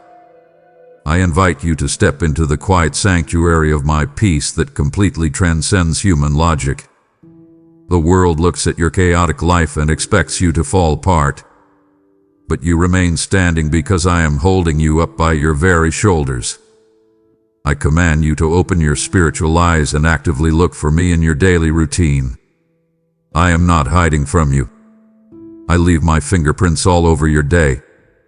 I am in the vibrant colors of the sunrise that you rush past. I am in the unexpected laughter of a child. I am in the sudden, unexplainable sense of calm that hits you in the middle of a panic attack. I invite you to stop rushing blindly through your life. Slow down. Take a deep breath. Acknowledge my presence. Talk to me as if I am sitting right next to you on the couch, because spiritually, I am. I want to walk with you just as I walked with Enoch in the days of old. I desire a constant, unbroken fellowship with you. You do not need to wait for Sunday morning to visit me. I am with you in the grocery store aisle. I am with you when you are staring at a computer screen. I command the heavy fog of loneliness to lift off your chest right now. You belong to me. I have carved your name into the palms of my hands. I am fiercely protective of you. Walk confidently today, knowing that the Creator of the universe is marching right beside you, matching your every step. You have felt the warmth of my presence wrapping around you. And now I am calling you to carry that same fire to those shivering in the cold of despair. I have chosen you to be a partner in this divine assignment, ensuring that my voice of assurance is never silenced in a world of deafening noise. When you use the super thanks or follow the link in the description, you are lighting a lamp for a soul that is currently stumbling in total blindness. I declare that as you prioritize my house and my word, I will build a hedge of protection around everything that concerns you. Your gift is a sweet-smelling sacrifice that rises to my throne, moving my heart to release new levels of favor over your life. I am the God who provides, and I will ensure that your barrel of meal never runs empty and your jar of oil never fails. I command you to act on this divine nudge right now and sow into the mission that has touched your soul. Can you feel the weight of my glory settle in upon you? Or will you cast it aside for the sake of a few moments of convenience? It brings a sorrow to my spirit when my children hear my voice, but choose to walk away before the full work of restoration is complete. I have separated you for this hour, not just to comfort you, but to commission you for a life of power.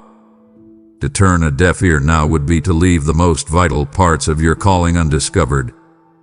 Stay in my shadow, for the path ahead requires the light I am about to pour into you. Do not let my heart ache for the conversation we were meant to finish. I watch how you treat the body I gave you, and my heart aches. You run yourself entirely into the ground. You skip meals, you survive on caffeine and sugar, and you completely ignore the desperate signals your body sends you to rest. You look in the mirror and you hate the reflection staring back at you. You criticize your shape, your age, and your perceived flaws. I command you to stop hating the brilliant vessel I crafted with my own hands. Your body is not a garbage can for toxic food, toxic habits, or toxic stress. Your body is the very temple of my Holy Spirit. I invite you to honor me by radically changing how you care for your physical health. You treat your physical health and your spiritual life as two completely separate things. I tell you they are deeply connected.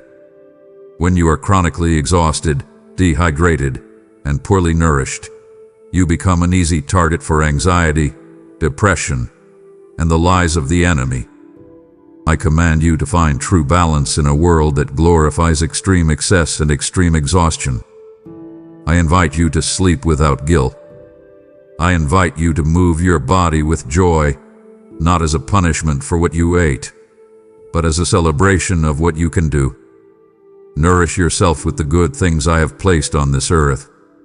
When you treat your body with deep respect, your mind becomes sharper, and your spirit becomes far more sensitive to my voice.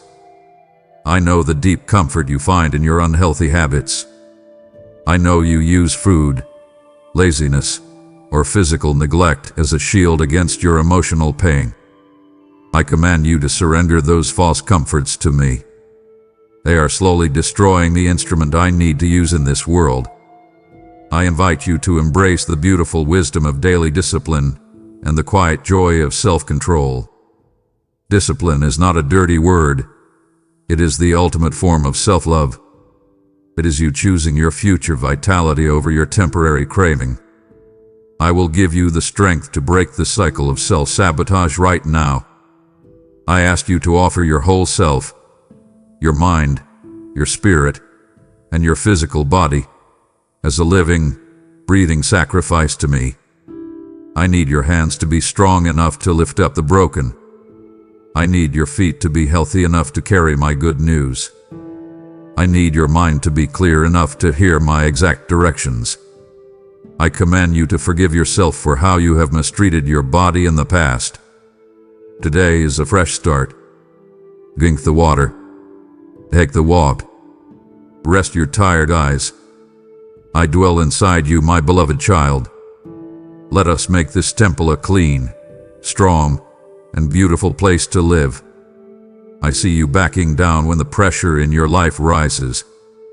I watch you shrink into the corners of your own story when conflicts break out in your home, or when a sudden crisis hits your finances. You react as if you are completely powerless, tossed around by the chaotic waves of your circumstances. I command you to stop acting like a helpless victim. I invite you to look down at your spiritual hands.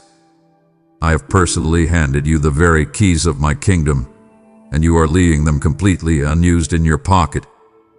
You carry an authority that makes the darkest shadows tremble, yet you allow minor inconveniences to completely rob you of your peace.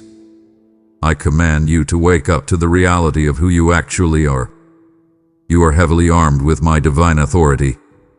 When you walk into a stressful meeting at work, or when you sit in a doctor's office waiting for a terrifying test result, you are not walking in alone. You carry my name. I invite you to actively use the power of binding and loosing that I have explicitly given you. This is not some empty religious tradition. This is your legal, spiritual right. When sudden chaos erupts in your living room with your children, I command you to speak out loud and bind the spirit of confusion. When thick depression tries to land on your chest in the middle of the night, I command you to lose the overwhelming peace of my Holy Spirit into your bedroom. You dictate the spiritual atmosphere of your environment. You do not just absorb the temperature of the room. You are the thermostat. Set the temperature with your words. I am calling you to stand firmly in the gap for your deeply broken city and your divided nation.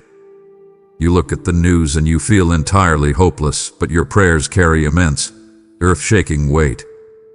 When you say yes to my will, and when you seal it with a faith-filled amen, you are releasing angels to do battle on your behalf. I command you to stop complaining about the darkness and start actively turning on the light. Exercise the kind of faith that speaks to massive, stubborn mountains and commands them to throw themselves into the sea. If an obstacle is blocking the path I have designed for you, do not sit down and cry in front of it. Use your authority and command it to move. I invite you to completely change your battle strategy today. You are exhausting yourself because you are fighting for victory. You are desperately swinging your sword, hoping to eventually win. I command you to operate from a secure position of victory. The ultimate war was already won by my son. The grave is completely empty. The ultimate enemy is completely defeated. Your job is simply to enforce the victory that has already been secured. Stand tall today. Square your shoulders. Speak with absolute confidence. I have given you the keys. I command you to put them in the lock, turn them, and walk right through the doors of your destiny. I watch you constantly chase after fleeting moments of happiness. You buy something new, you seek a brief escape, or you look for a temporary thrill just to numb the exhausting pain of your daily routine. That kind of happiness completely evaporates the second the thrill is gone, leaving you feeling emptier than before. I command you to stop settling for cheap, temporary imitations. I invite you to step into the massive, deep ocean of my supernatural joy. My joy is completely independent of your chaotic circumstances. Happiness depends entirely on what happens to you. My joy depends entirely on what I have already done for you. You can sit in the middle of a financial crisis, with tears rolling down your face, and still have a heart that is anchored in pure joy. I want to teach you the powerful weapon of laughter. I know this sounds strange to your logical mind. When the enemy sends a massive problem to completely destroy you, he expects you to fall apart. He expects you to panic, to complain, and to completely abandon your faith. I command you to completely confuse the darkness. I invite you to laugh in the face of your giant. When you look at an impossible situation and you choose to smile with unshakable faith, it completely terrifies the enemy. It is the ultimate declaration of your trust in me. Your profound joy is a massive wall of defense that nothing can penetrate. I command you to let the deep laughter of my spirit bubble up inside your chest today. I invite you to find intense delight in the very simple, completely free blessings I provide for you every single day. Stop waiting for the massive lottery win or the perfect career to finally be grateful. I command you to notice the taste of your morning coffee. Notice the warm sunlight hitting your face on your drive to work. Notice the simple fact that your lungs are effortlessly pulling in oxygen. When you cultivate a cheerful heart in the middle of the ordinary, it works like a powerful, healing medicine for your exhausted body and your weary mind. You will literally physically feel better when you stop complaining and start rejoicing. I am completely removing the heavy, gray blanket of depression that has been suffocating your home. You do not have to live under a dark cloud. I am the source of all light, and I live directly inside you. I invite you to reflect my brilliant light through a radiant and incredibly hopeful spirit. Even on the days when your body aches and your mind is completely tired, you can still choose joy as a deliberate action. Joy is a muscle. I command you to exercise it today. Sing a psalm in the middle of your mess. Praise me before the problem is actually solved. Your joy is your absolute strength, and I am filling your completely empty tank right now. You walk through your city, through your office, and through your local grocery store with your eyes completely glued to the ground or to your glowing screen. You are entirely focused on your own strict to-do list, your own pressing bills, and your own exhausting drama. I command you to lift up your head. I invite you to develop spiritual eyes to actually see the desperately broken people standing directly in front of you. A world is bleeding out. People are secretly crying in their cars. Your neighbor is drowning in terrible loneliness.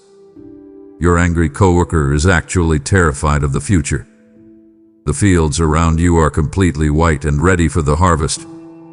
I need you to open your eyes today.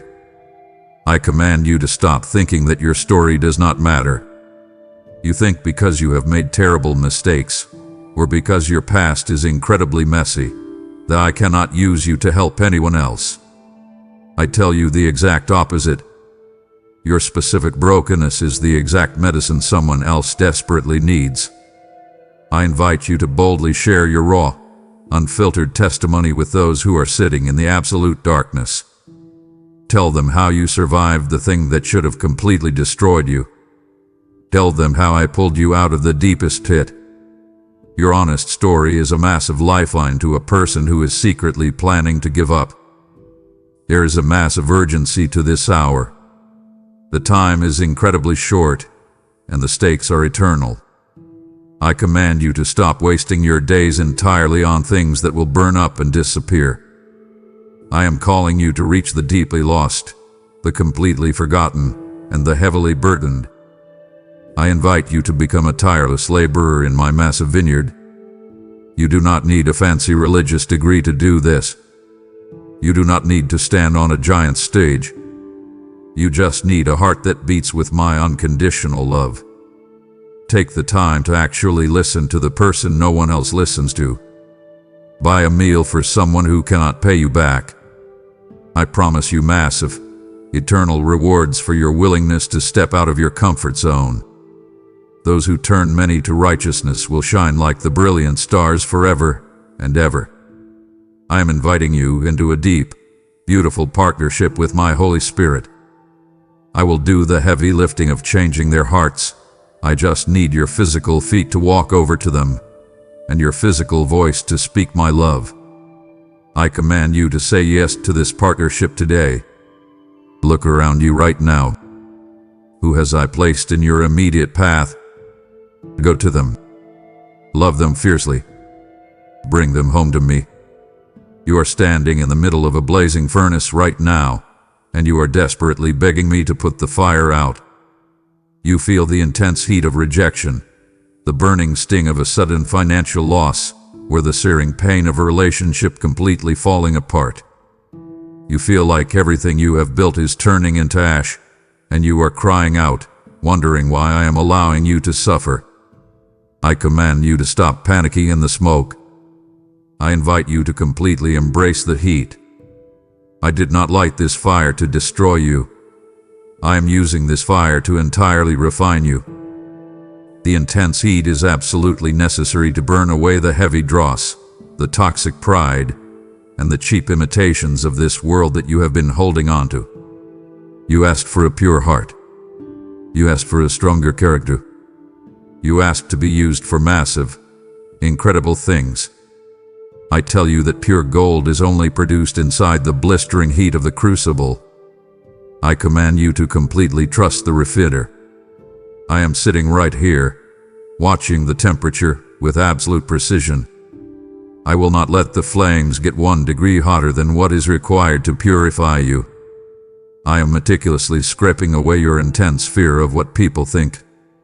I am burning away your desperate need to control everything. I am melting down your stubbornness so that my perfect image can be clearly reflected in your life.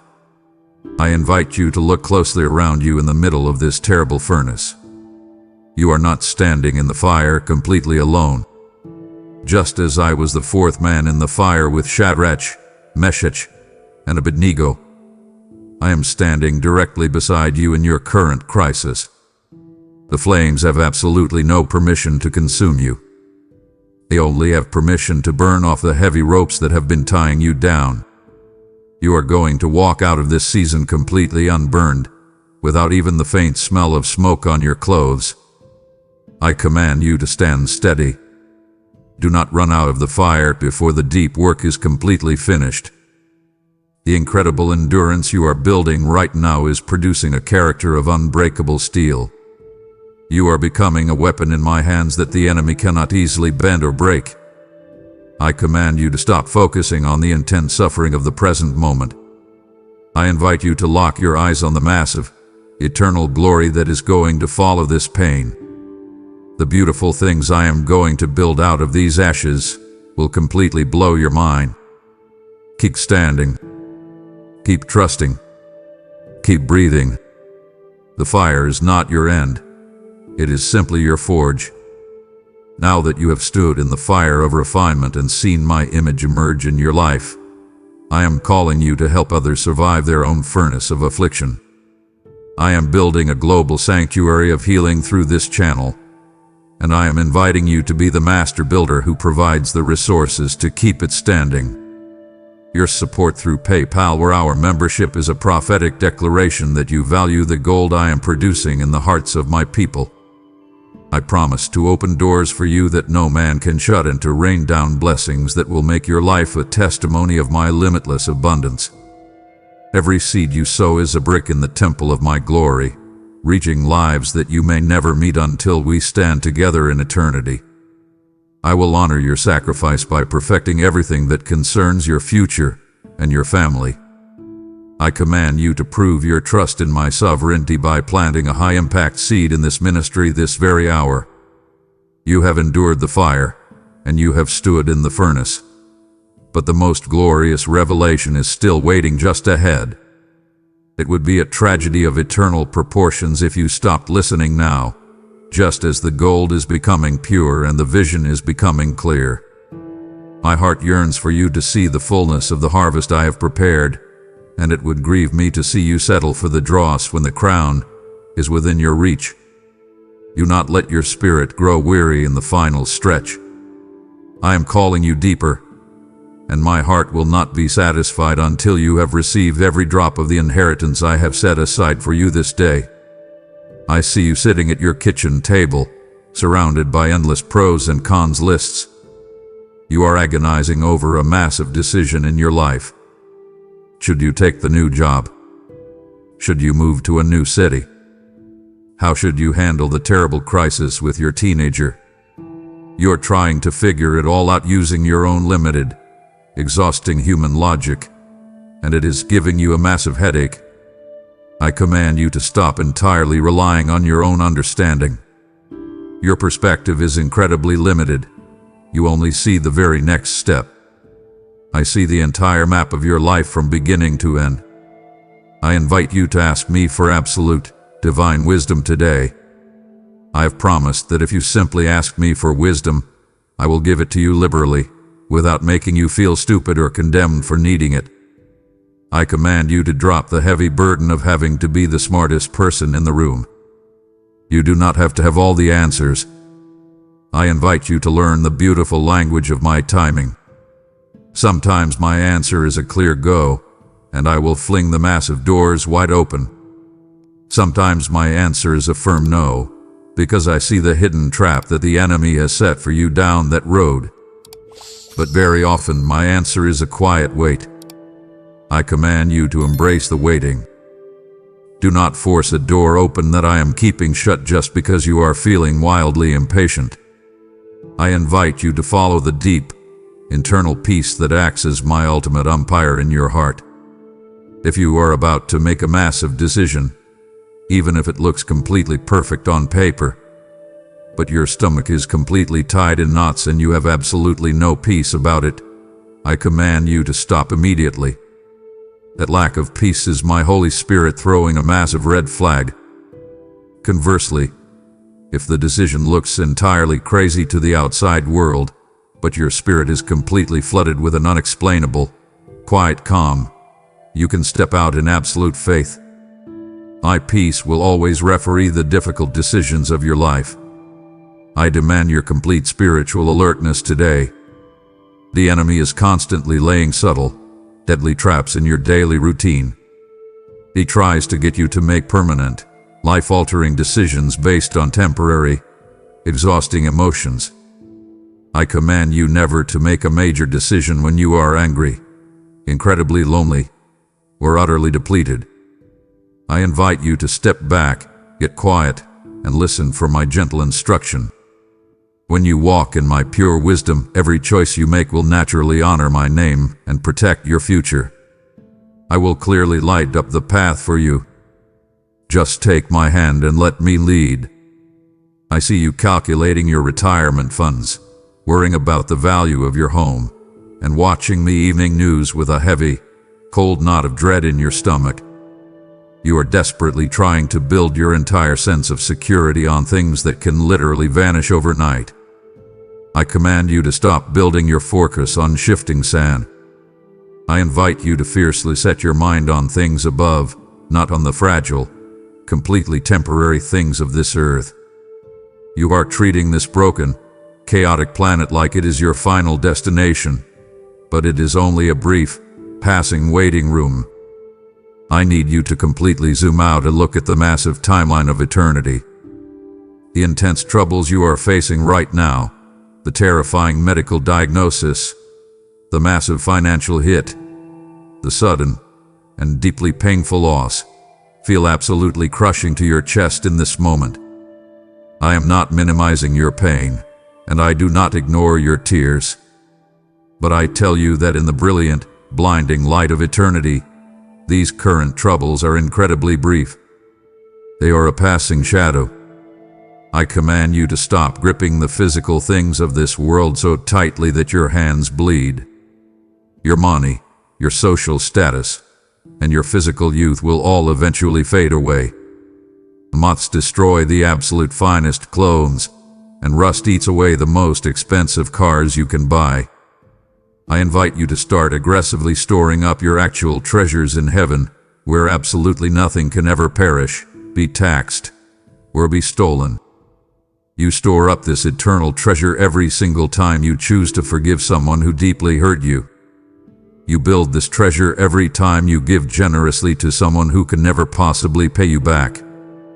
You secure this treasure every time you completely sacrifice your own personal comfort to serve a broken stranger.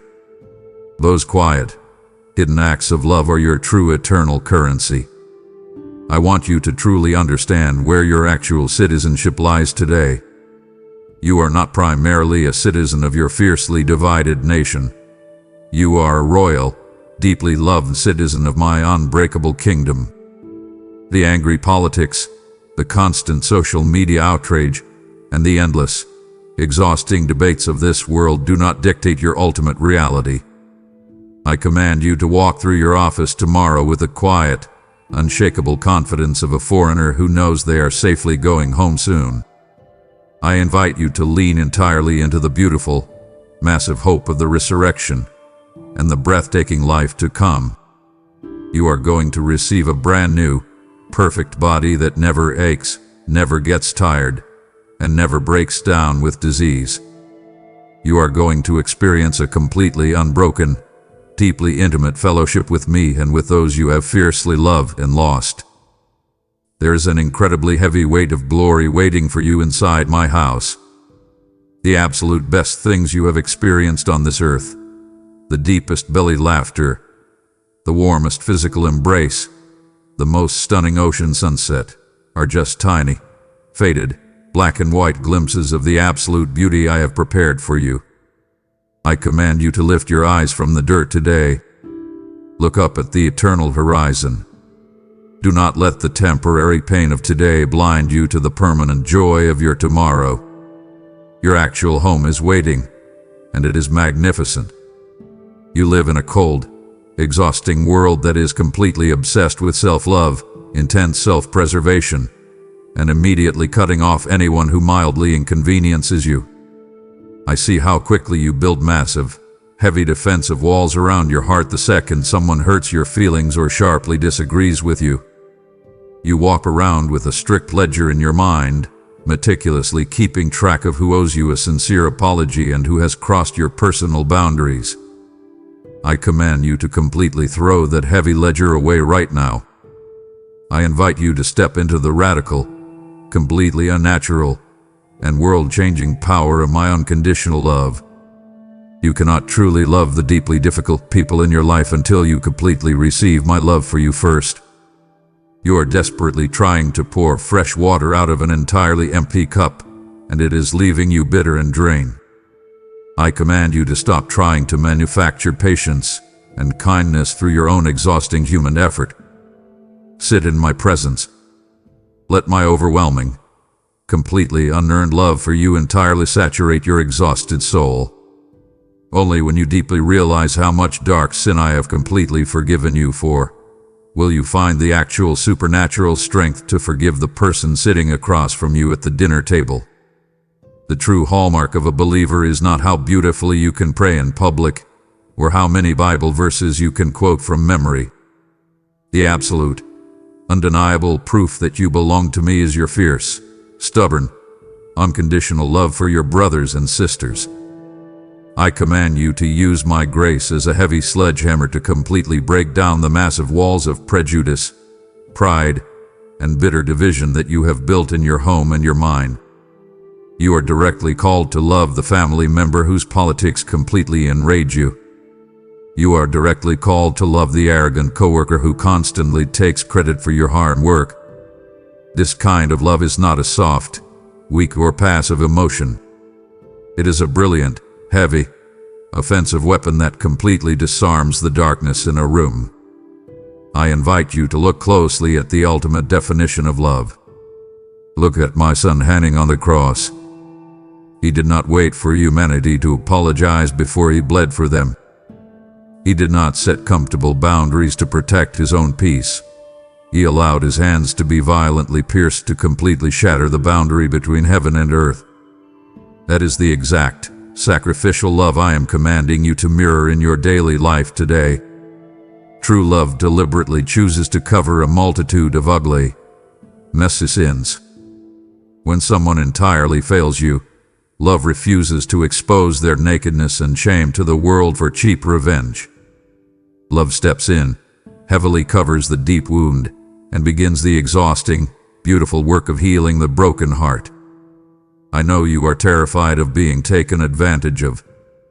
I know it physically hurts to love people who are incredibly broken and toxic. But I promise you that when you choose to love wildly and generously, I will fiercely protect your heart from ultimate ruin. I invite you to completely surrender to the greatest commandment of all. I command you to love me with every single ounce of your heart, with all the chaotic thoughts of your mind, and with all the physical strength of your tired body. When you fall completely in love with me, loving the difficult people around you naturally becomes your immediate reflex.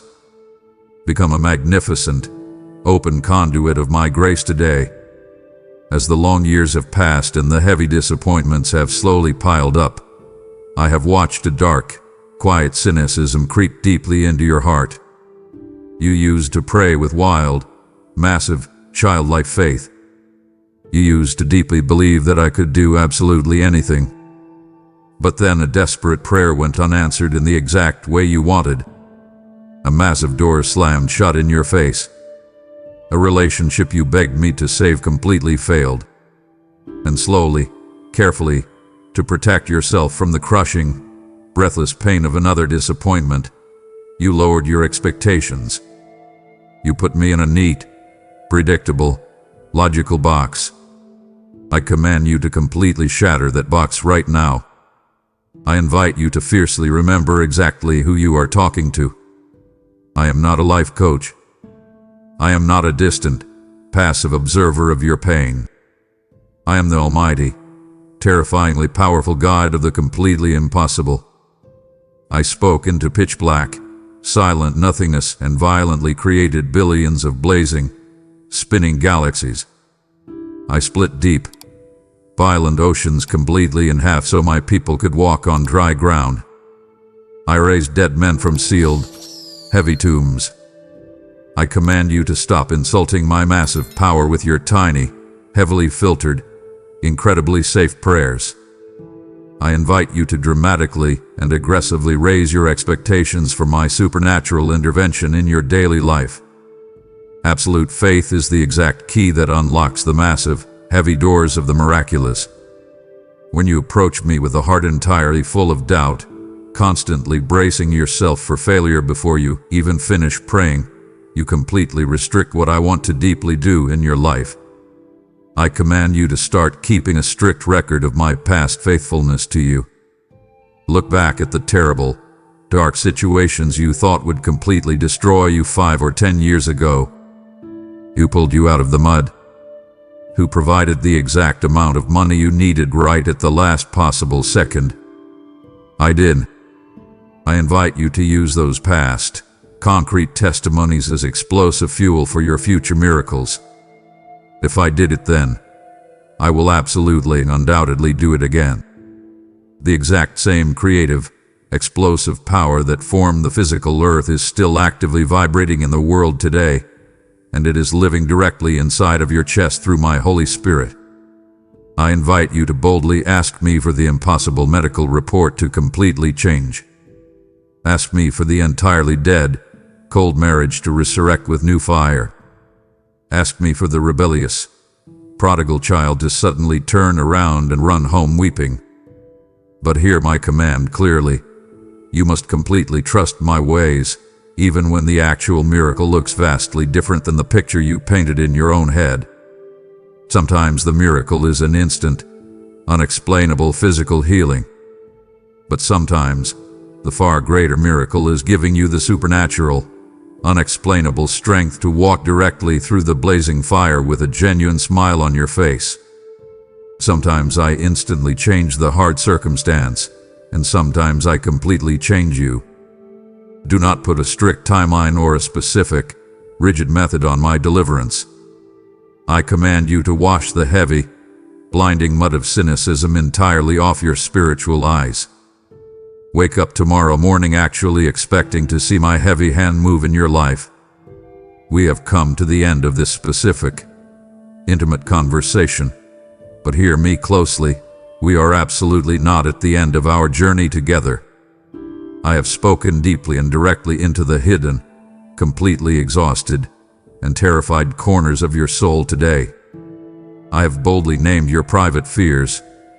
I have sharply challenged your stubborn, foolish pride, and I have reminded you of your massive, undeniable, royal value. And now, I invite you to physically open your empty hands right where you are sitting or standing. I am pouring a profound, heavy, and unbreakable blessing entirely over your life, over your physical body, over your racing mind, and over your entire family bloodline for generations to come. I command the supernatural peace that completely surpasses all human logic and understanding to stand as a fierce, heavily armed guard around your fragile heart. I place the absolute, permanent, burning seal of my Holy Spirit upon every single word you have received in this message. The enemy will attempt to come tomorrow morning and steal these powerful truths directly from your mind with a sudden, suffocating rush of anxiety or a deeply frustrating problem at work. I command you not to let him take what I have just given you. I invite you to carry this specific word incredibly deep inside your chest. Revisit these exact promises when the night feels incredibly long, when the tears will not stop falling, and when the intense pressure of your life feels absolutely crushing. Print them out. Speak them out loud into the mirror. You are not meant to simply consume this message once and completely forget it. It is daily, life-saving medicine for your weary soul. I am making a solemn, unbreakable, blood-sworn commitment to you right in this very moment. I will personally and perfectly handle every single thing that currently concerns you.